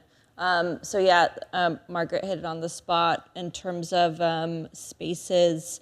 We have gotten some activity from tenants that have looked for specific square footage, but because of the configuration that's there, we have like the staircase that's right in the middle that we can't really move. It's part of base building. And so that's really limited us to the amount of, or the types of tenants. And so what our brokerage team is looking at now is looking at services and continuing that, which is actually noted in the general plan that everything on the ground floor is supposed to be for services for the community, and that's still what we're continuing to do. We brought in a golf simulator, and so there are other kind of cool, fun, unique tenants that have reached out to us, but we just have not been able to get them the space that they need, and that's why we're moving forward with this. And they also wanted activation to the, we have the 24-hour fitness across the hall, and how the configuration is right now, there's a big enough space, but it's kind of pushed out into the corner, and it doesn't really give any visibility to other people that are going out into 24-hour fitness. So by expanding it, it would give them a bigger storefront with visibility. And the space is on the first floor? All on the first floor. Okay. Yeah. And then fitness entrance is on the third floor? The fitness entrance is also on the first floor. The first floor, okay. Yeah. It must be Yeah. So the 24-hour fitness is on multiple levels, Right. but the main entrance is through what is the same floor as we're expanding it. Yeah, because I was only, because when the golf simulator is full, there's a lot of people in there. So I was just considering if you had another usage like that, that might be a concern. Yeah, we're looking at more complementary uses to that. I think the golf simulator also has more like night activities, which we haven't really seen much of that activity. The last tenant Can you come to the mic so they can hear? Hi, John Ferris. I represent the owner. The last tenant that was looking at the space was like a cold plunge type of operation. It's a national chain. If you pull back a couple of slides of the floor plan, the issue is that whole front PCH side is very long. It's not deep. And with all their equipment and machines, they needed a space that was deeper. So, listen, it's a decent amount of money that we're going to spend to create more of a square instead of a rectangle. Going back to your original question, though, yeah, the place has kind of been an eyesore for decades, as we all know. But I'm assuming you guys know we're about to embark. So that's a great little picture right there. You could see that L shape is what we're going to be adding on, and it's really just squaring off what is now a small little skinny piece up in that front corner where the stairs is, and it'll make a bigger block on that corner. But we do have a plan that was just approved to reskin the building, we're going to repaint it, redo the windows, all new landscaping. So hopefully it'll look like a nice new building. So to answer the question, yeah, we're hoping after a couple $1 million, we'll get a little more traction on the leasing. Other questions for the applicant? Commissioner Flaherty? Sure. First of all, I've enjoyed that building for 20 plus years, whether it was a theater or the 24-hour fitness. And the biggest problem over the years, and it happened on an irregular basis, was how much to pay or not to pay, and in and out, and so on and so forth. So your current plan is not to change any parking spaces whatsoever, the way I read it. Correct. And you're going to still maintain the tandem parking spaces down on the lowest floor? Yes. Are you planning on changing any rates or hours of free parking? No. Actually, that solves all my problems as far as the use, but that has been the biggest issue, as you know, the overflow into Vons or the overflow into the neighborhood has caused hate and despair over the years. It has, and I think a lot of that is due to the fact that there weren't gates there, and the neighbors were. The whole complex on all three sides is surrounded by residential, and everybody used it to park their spare cars. Well, the method you have for parking now seems to work with everyone that I've seen in that complex, loading in your 2 hours free parking and driving out. It's worked really well. Honestly, it's really cleaned up the building a lot. If you went in this building at night, we've had homeless problems there at night. I've had people sleeping in their cars at night.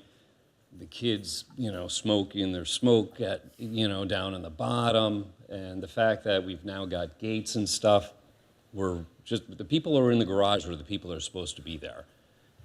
We're keeping the people out. And I tell you, it has freed up a lot of spaces. There's not a time there's not at least 200 empty spaces there. If I could just add, the proposed condition in the resolution does propose to continue the 2-hour validation. So that'll be. I could not hear that. Say it again. Oh, the condition will continue, the conditions of approval will continue to incorporate that 2-hour validation, and the gate will continue to be in place.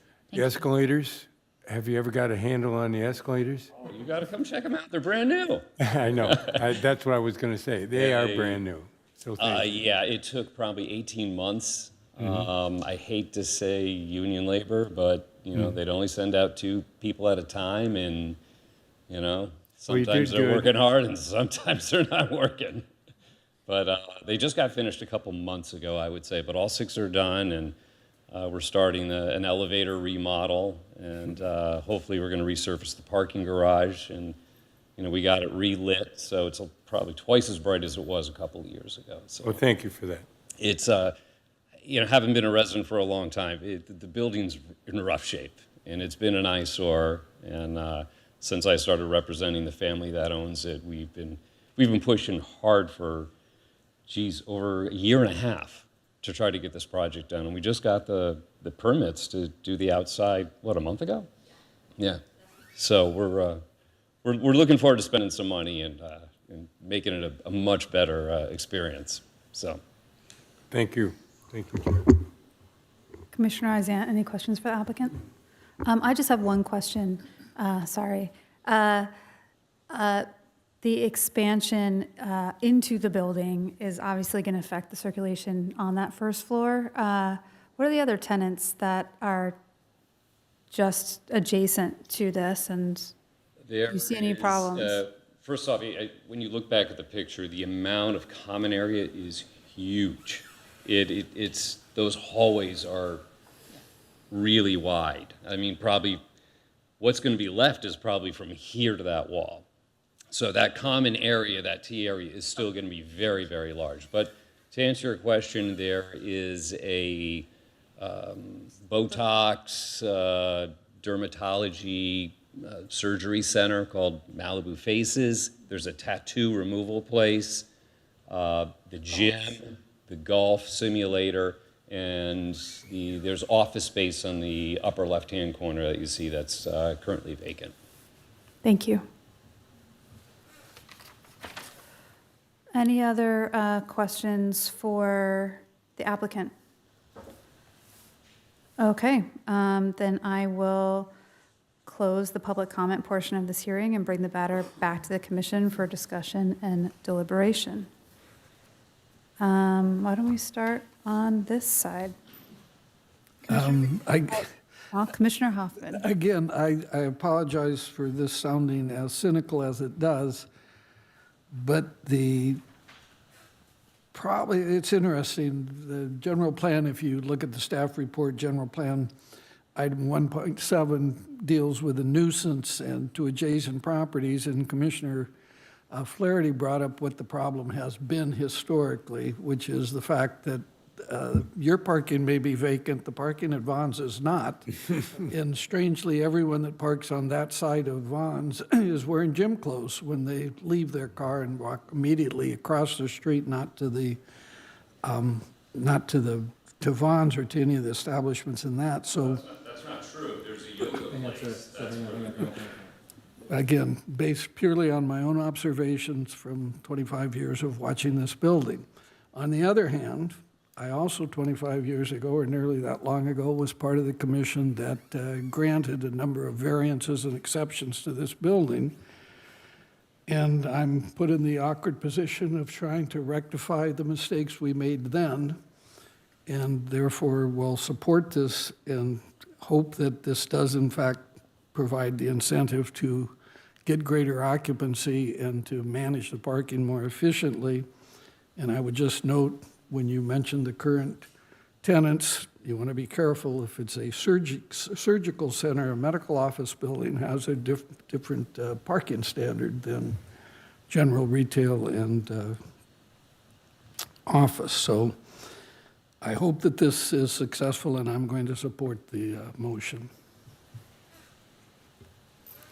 Mr. McNally? I go to 24-hour fitness. I park in your parking lot. There's never really a problem finding a space. I hope this helps you get the place leased. Commissioner Flaherty? I truly support this plan, and based on my experience in using the building on a regular basis, I have seen the improvements. I think this is the best parking issue we've seen over the existence of this building. So I would support this program. Commissioner Isant? Excuse me, no comments. I'll support the project. All right, then it's back to me. I intend to support the project as well. I go to this building a lot too, and I've seen the improvements over the last couple of years with the parking validation system. So I am excited for the opportunity for you guys to clean up the facade, potentially activate it more. I hope to see this building get leased up and provide more services that we can all enjoy. So with that, do we have a motion? Make a motion for staff recommendation. Second. Can we open the vote?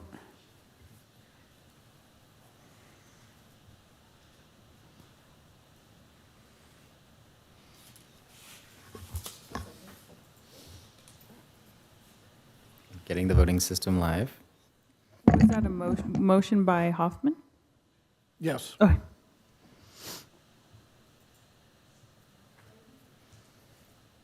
Seconded by Commissioner Flaherty.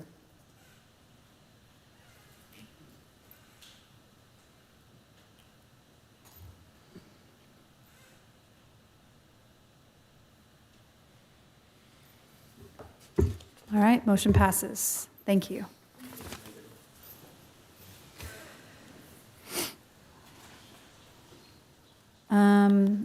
Okay. Moving on to staff items. Staff item 8A, update process and procedures for review of on-sale alcoholic beverages, beverage conditional use permits. I will turn it over to Planning Manager Oropeza for staff report. Thank you, Chair. Do have a brief presentation for you. This does pertain to the on-sale alcoholic beverage conditional use permit process. And so if we can go to the next slide. So currently we call it the triennial process, triennial review. But the process for reviewing CUPs for on-sale beverage, alcoholic beverage establishments was first started in 2011 and was on a semi-annual basis. Over the years, the process and procedures have been amended to respond to changing community priorities. And really, at the core, the purpose of this review process was to provide transparency and regular accountability in the community and for businesses, for them to understand kind of the thresholds under which they should be operating. So the current process, this triennial process was established in 2018. And so it's been operating since then. And really, if we can go to the next slide,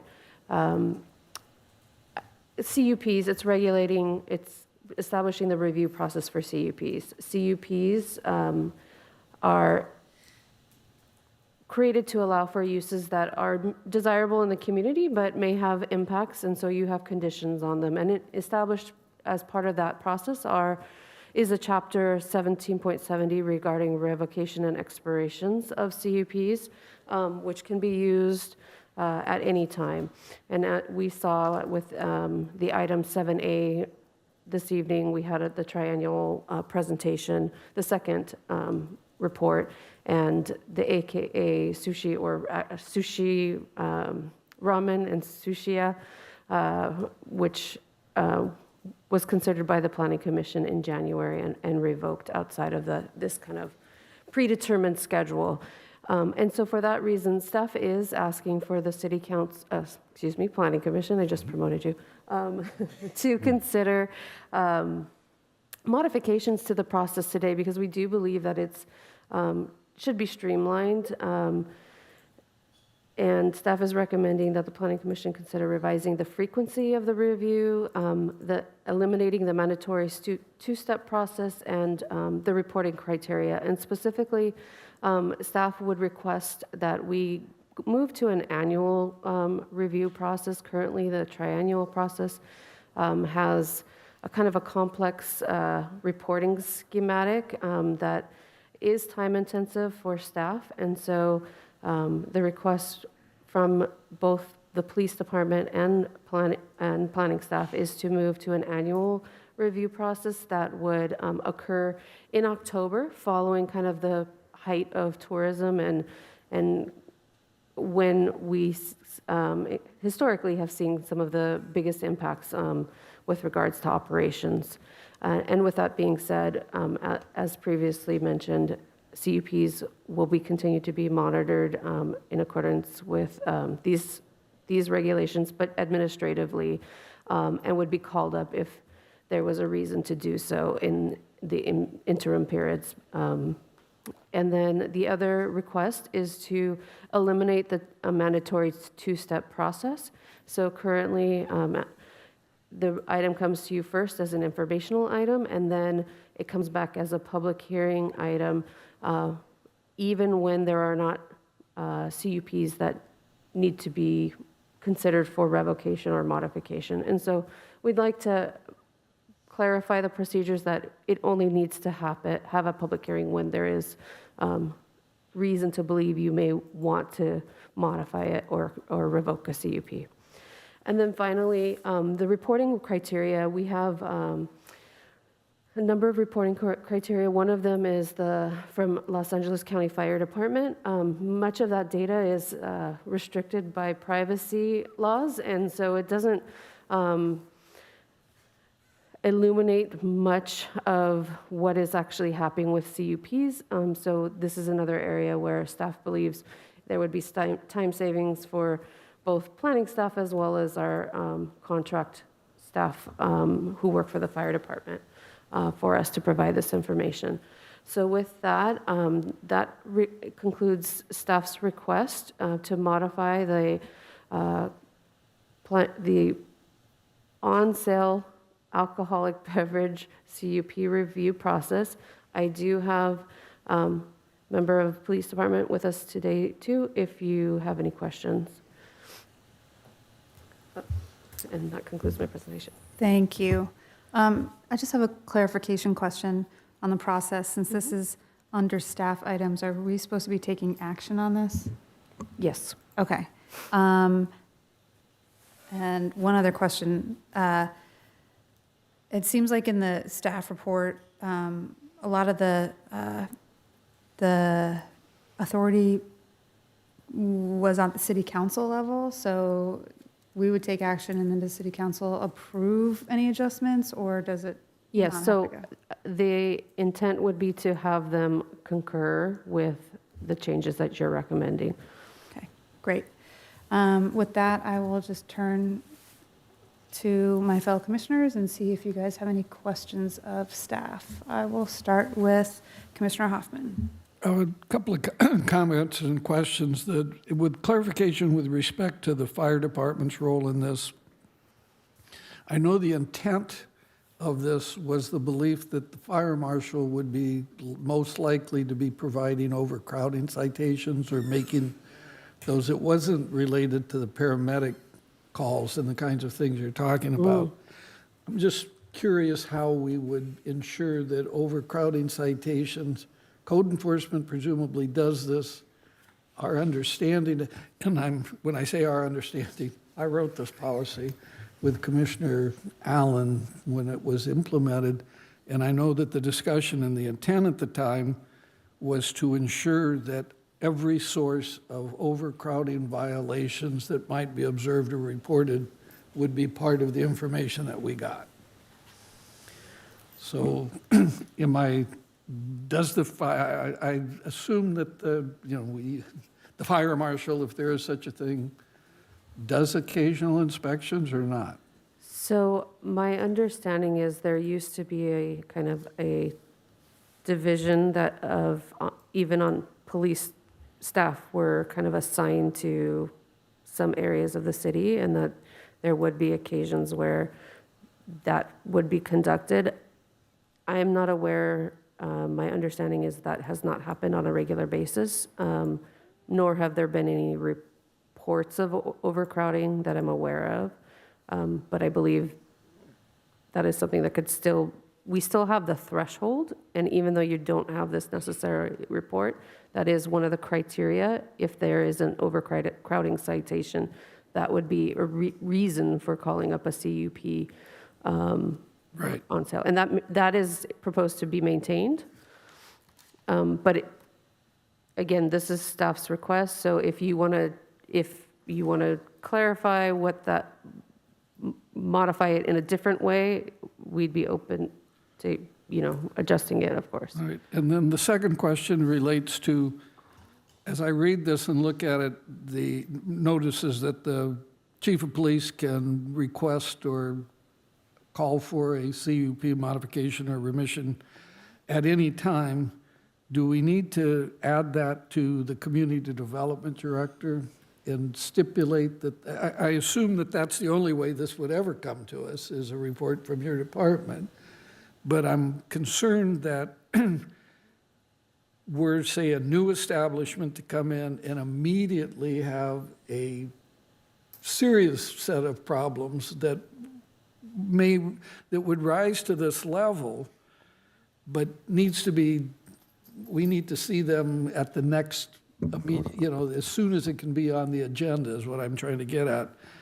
Do we need to somehow include in the language, as we have done for the chief of police, the authority of the director of community development to call for a hearing at any time? I don't personally believe, I will allow the city attorney to weigh in, but the code is very clear that there is a revocation process, and it's very clear that someone who is not operating in a manner that's, compliant with conditions, those are reasons that the community development director, I believe, could also call the item up.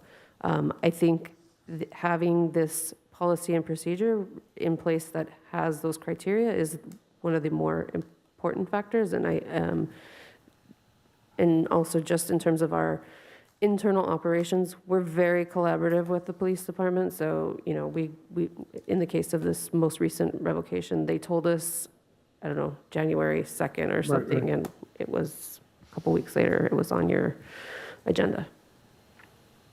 But this, of course, the exception for the chief is, I think, that it doesn't necessarily have to have met the threshold numbers.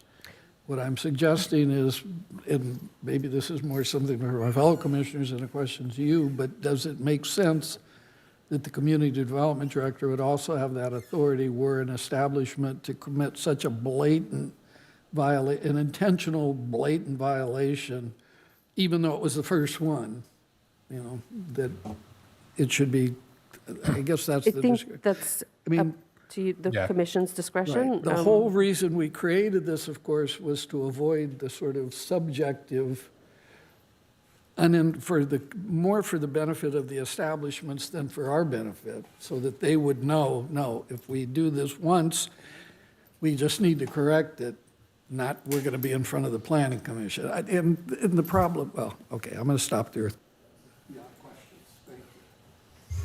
Thank you. Commissioner McNally, any questions or comments? How long ago was this developed? How long ago did you guys write this? In, what was it, 2011? 11. Okay. Did we have, I believe in 2011, there was a number of bad actors down up here. So this was really kind of driven by Dragon and Sharks Cove and Standing Room and all those people that were in trouble. But it seems like we're in a better situation with a little more upscale operations and better operators.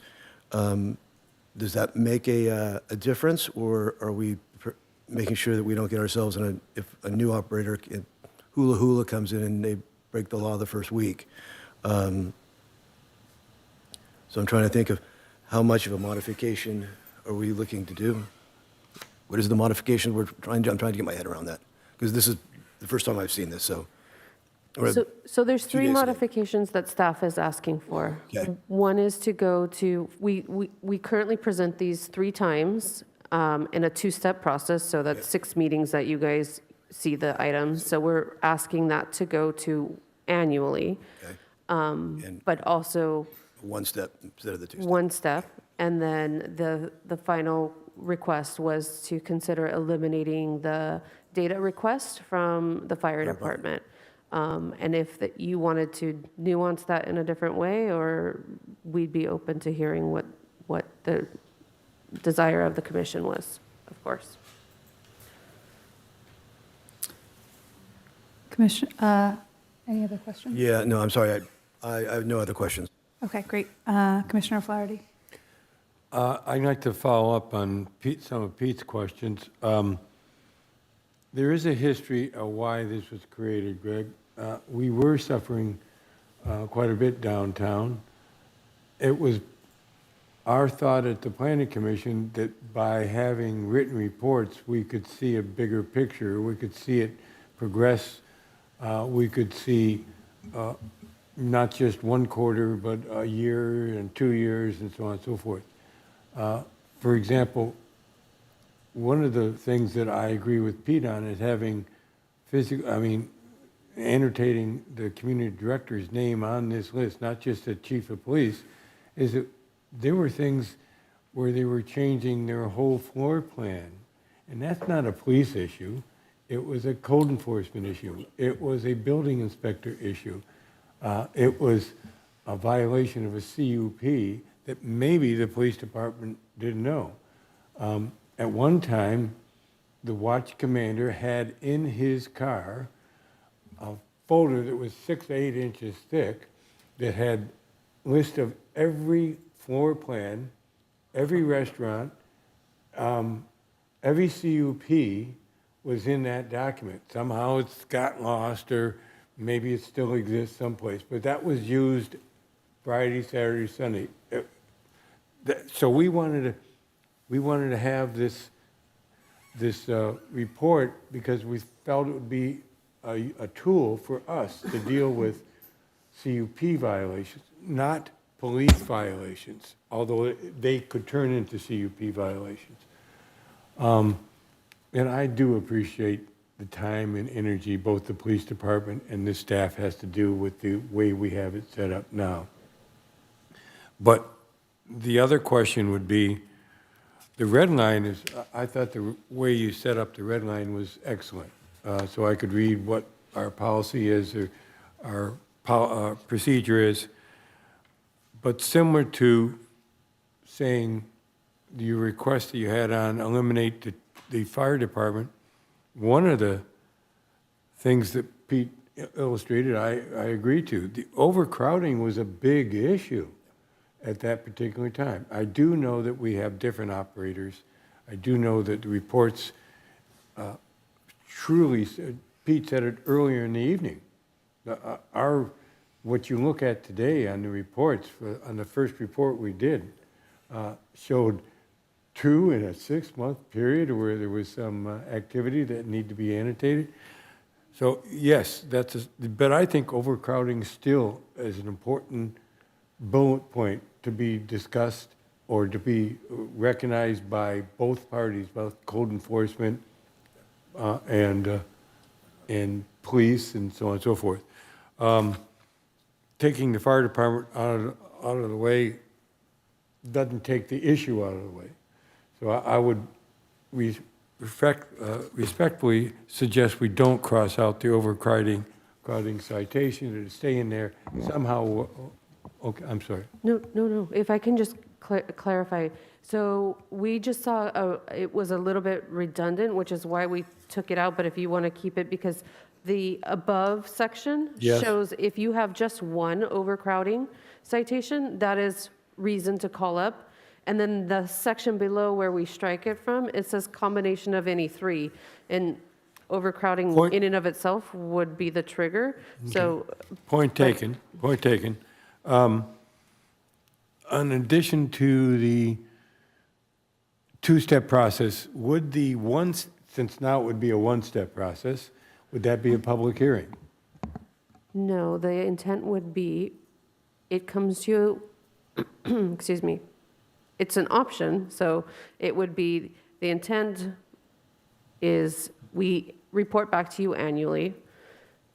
If there is a reason at that time to revoke or modify a CP, or you want to entertain that, then by action minute, that would be a part of the agenda item, and then you could make a decision to either, conduct a public hearing or not, versus the way it's structured now, it absolutely happens every time. Okay, so it would be a 1-step process. There's no problem. It just is a receive and file, if we annotate that there should be a public hearing, it becomes a two-step process. Correct. Okay. My last thing is, I think 3 is too many and 1's not enough. That's my overview on that.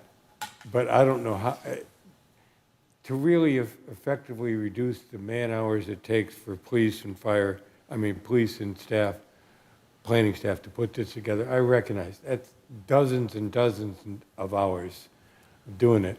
Some of these are the first couple pages are put in a new date. The rest of it is compiling figures. So I'm going to make my decision as we vote, I guess.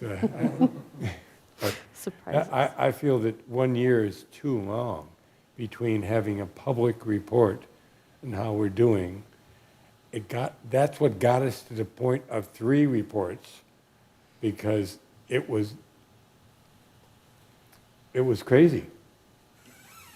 So that being said, I appreciate all the other input I've heard too. Commissioner Izant?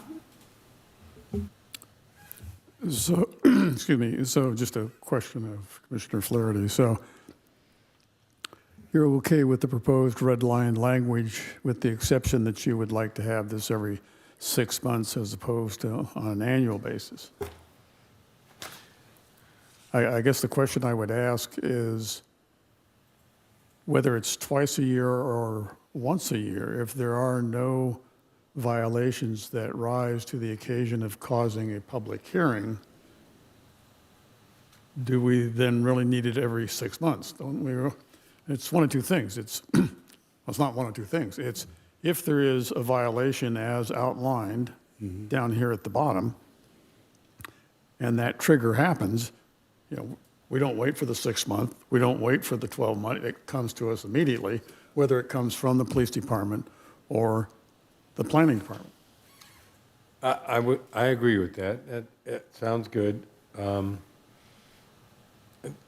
Just as much as remember, it didn't start out to be 3. When we originally installed it, it was, I can't remember, it wasn't quarterly. It was annual at first. Pardon me? At first, it was annual when it first came out in Right. 2011. And we moved it. We kept on adding it because we felt that the data was coming in supported the type of public review of what was happening. So if we're going back down because we have better operators, essentially that's what we're looking at. I can go to once a year. It's certainly what the staff wants. It is overpowering to have this much work on this subject matter if there's no problems. But I would also like to think that we have the ability to relook at it again, or suggest relooking at it again if indeed we are not seeing the data.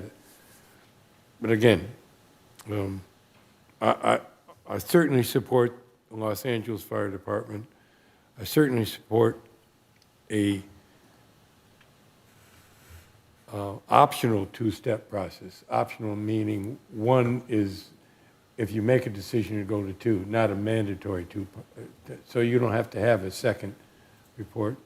And yes, okay, you beat me down. Once a year is good enough. Any other comments? Nothing further. I guess I recognize the amount of effort that it goes into compiling these reports 3 times a year and talking about them 6 times a year. It took me about a year to get into the regular cadence of what are we doing on this meeting with the triannual, so I'm disappointed that I'm going to have to learn a new process. But I do wonder, I think it was last summer, during our triannual reporting period, I think it was at a public hearing, one of our operators on Pier Avenue was listed on the report. There were no findings for there to be a public hearing with regards to that operator, but they were very sensitive to making sure that they had papered the file or put on record their opinion and perspective in terms of the violation that was documented in the staff report. So will the operators, if we go, regardless of whether we go to annual or semi-annual, have the opportunity to respond to the file if it's not a public hearing, with regards to either the triennial report, not a project specific, but something that might have come up as a violation in the last year that the operator wanted to have responded to on file? So if we're on an annual process, or even if it's not, whatever the process, if it's just a one-step process, will they be notified? So as it's currently drafted, the CUP operators would not. In that particular instance, it wouldn't be a requirement, but I can tell you in practice, I know the chief, when problems arise, often reaches out to businesses to discuss with them the problems that have come up. So I know that's a standing practice. I think if it gave you reassurance, we could have notification required for those annual reviews to the CUP, to the business that holds CUPs. Is that what we currently do? We do not. I just want to protect against, if an operator gets has a violation, but that later gets dismissed or unfounded, they're able to have that in the public record if the violation is going to be in the public record. I don't know how to do that. I will ask for a suggestion. So I think my suggestion would be to implement a requirement of notification of the businesses that are under CUP review, just generally, not that there would be an annual review of CUPs at large at this, whatever the date is, the October hearing, so that there's an awareness there. And, there's not, I don't know, there's 30 CUPs, I'm guessing. I don't know how many CUPs there are. I'm talking about instances where their CUP is not under review, but there's a violation recorded at their property. And then it was later dismissed by ABC or the city as unfounded, but in the report, it looked like a violation. So ABC would notify them of a violation that they were investigating. So what I heard, and sorry if please correct me, I thought the concern was when, during the annual review, when these are we're looking at the history over the course of the year, that there was a notice that should happen at that time.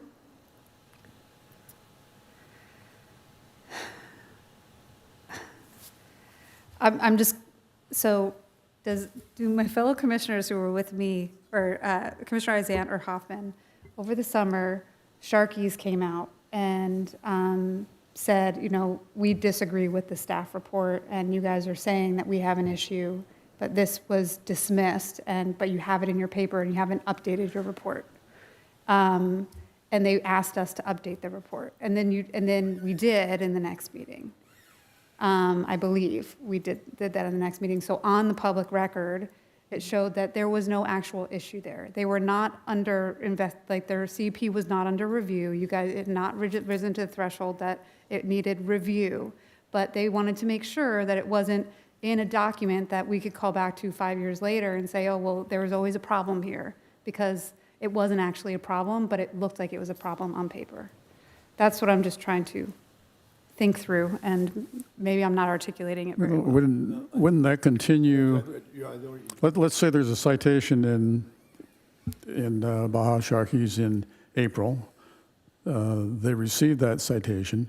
They disagree with that citation, and they then in writing will send it to the chief or the community development, who will review it.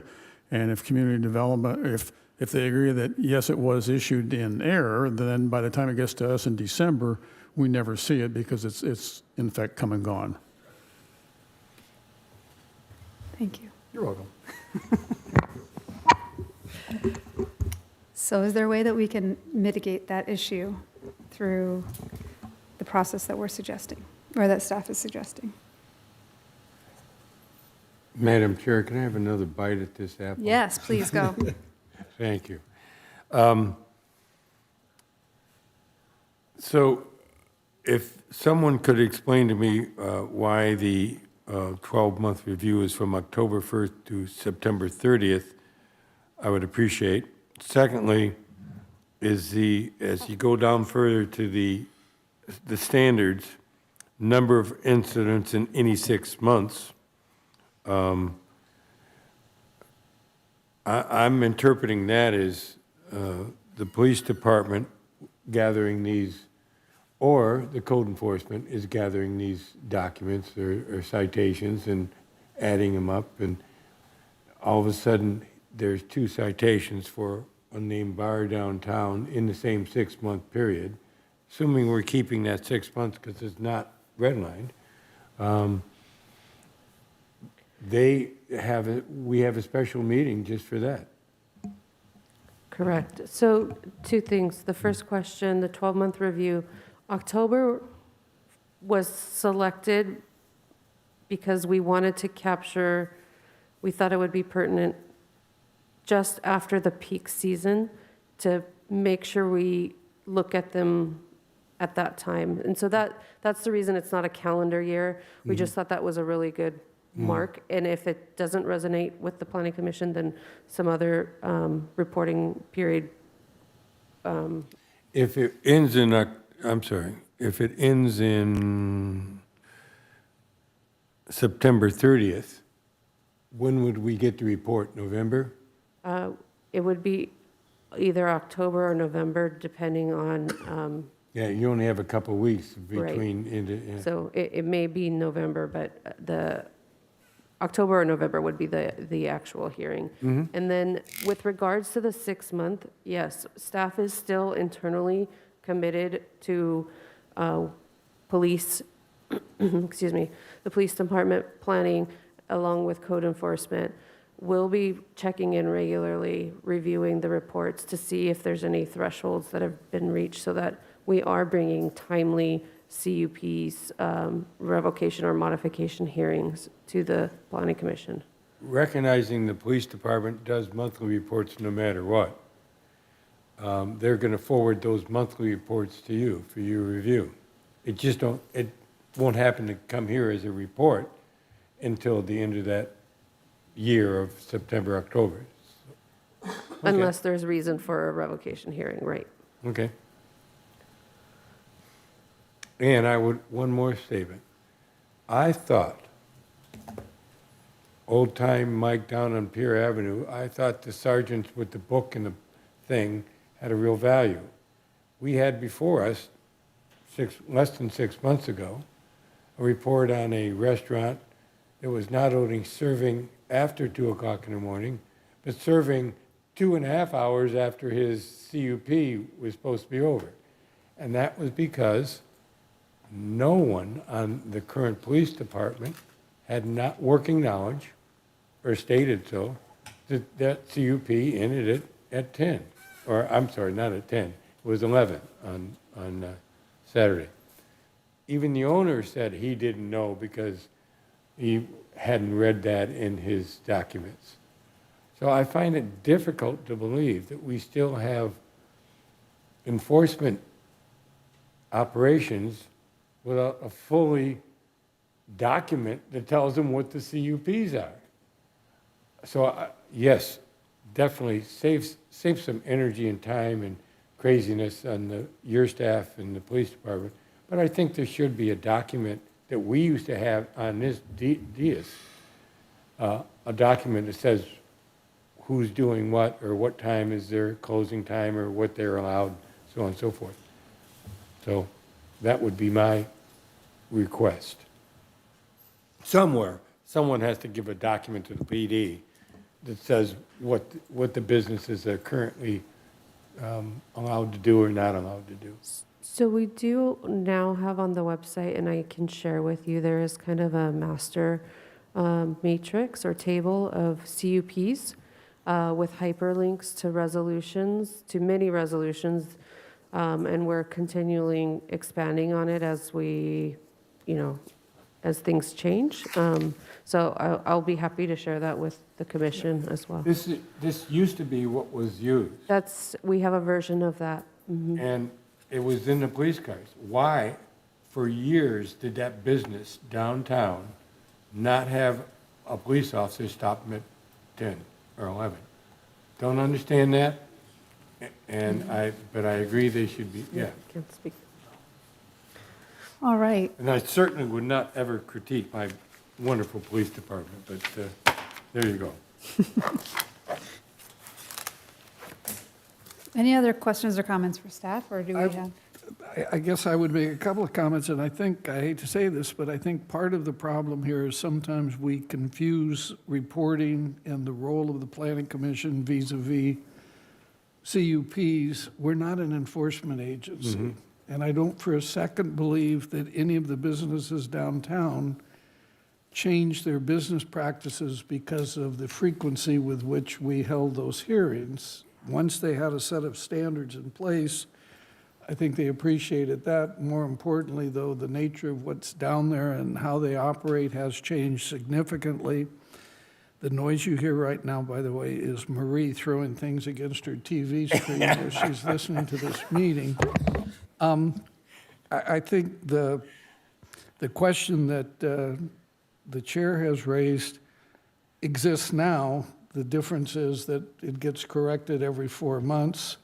I would suggest that one possible solution might be simply that we, somewhere or other, it's not necessarily part of this policy, but that we make it clear that the staff would provide, or the chair would, or the director would provide as part of his or her comments anytime there has been a change in a reported CUP violation that's been withdrawn as of, in other words, when the report came out in November, in December, we realized that that violation was dismissed or whatever, that it would be reported at least as part of the record in this Thank you.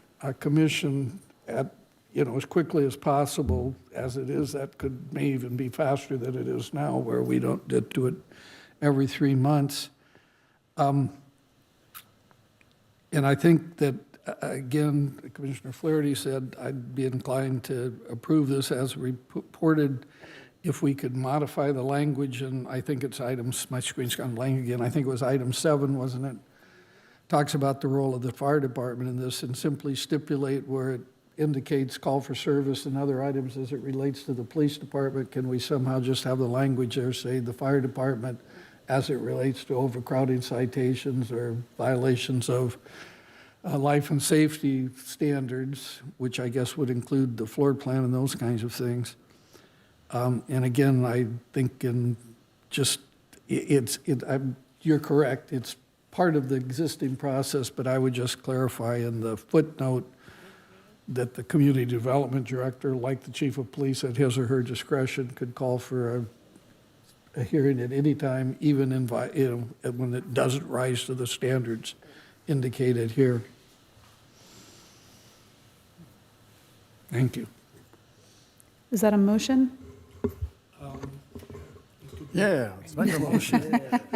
I would move staff recommendation noting a change to the language. I believe it's item 7, isn't it, Pat? Yeah. It is. Related to the role of the fire department, to make it clear it really relates to overcrowding, not to any other kinds of calls that related to them, that append, I believe it's footnote A, to the fire chair, to include the community development director along with the chief of police at their discretion to call for a hearing, even when it has not met the standards, and that somehow we include language to the effect that the staff, or the community development director or community development department staff will report to the commission when any reported violation in the annual report has been removed or found, whatever the right term is, the right language is there. I think that would cover my very convoluted motion, if that makes sense to staff. Second. All right, should we Okay. open up the vote? Okay, good. Staff clear on the motion? Great. Yes, thank you. Let's vote. And can I append it to say we should send flowers to Marie now? I'm kidding.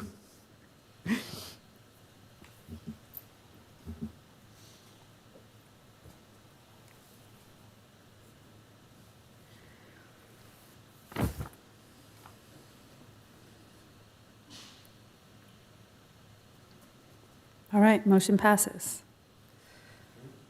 Moving on to staff item 8B, Community Development Director Report. Just a couple of items I wanted to make you aware of. In terms of staffing, we are finishing up our recruiting process for a new assistant planner. So hopefully in a couple of weeks, we will have somebody new there. And with regards to the Community Development Director recruitment, that position's still ongoing, recruitment for there. And then just, excuse me, just so you're aware, we will plan to come back with a study session. I think it will be more likely in May for the zoning code update, and we'll continue. And that's all my updates for today.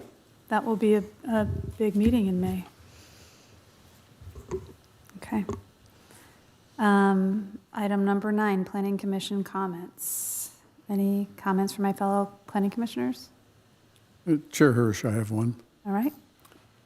Alexis, the email that we all received from Raphael McMaster dated March 6th, and this was about individual arts and the charges they incurred for the changing of certain dates. I may be oversimplifying things, but with the recent ordinance legislation modifications for special events that we passed and sent on to the City Council for their review and approval, again, I may be oversimplifying it. Will the work that we have done cause this kind of thing to happen less often? It appears here that every time they wanted to change a date, they were charged $682. Yes, so the draft that you all adopted did recognize that there should be a fee commensurate with a date change. And so when it goes forward to City Council, that will be in there, and you all made, I think as part of your motion and in the discussion at the study session was indication that you did want City Council to consider those fees. And so that would be something the City Council would have to take up. But it will be included in the staff report that they receive. Good, good, thank you. Any other comments from the fellow commissioners? All right, seeing none. Future agenda items. Do you want to talk to us about number 10A, Planning Commission Future Tentative Agenda? Sorry, let me pull that up.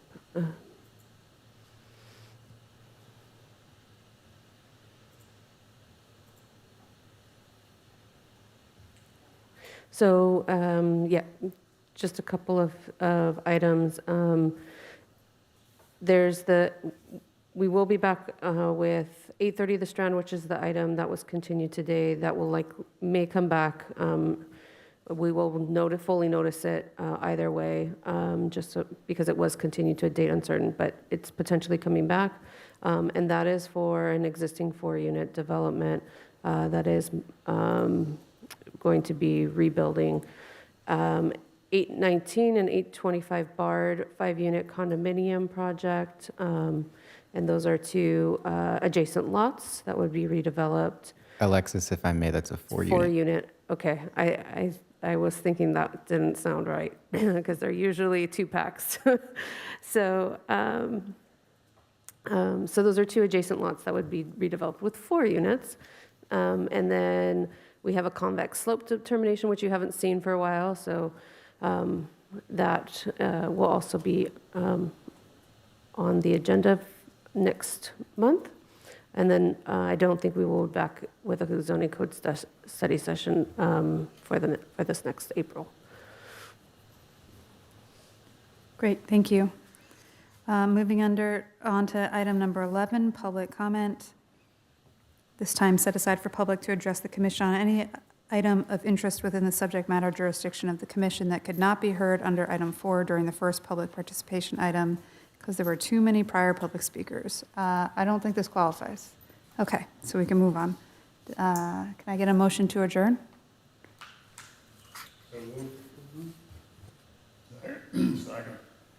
All in favor? Aye. Thank you. The meeting's adjourned at 10:52.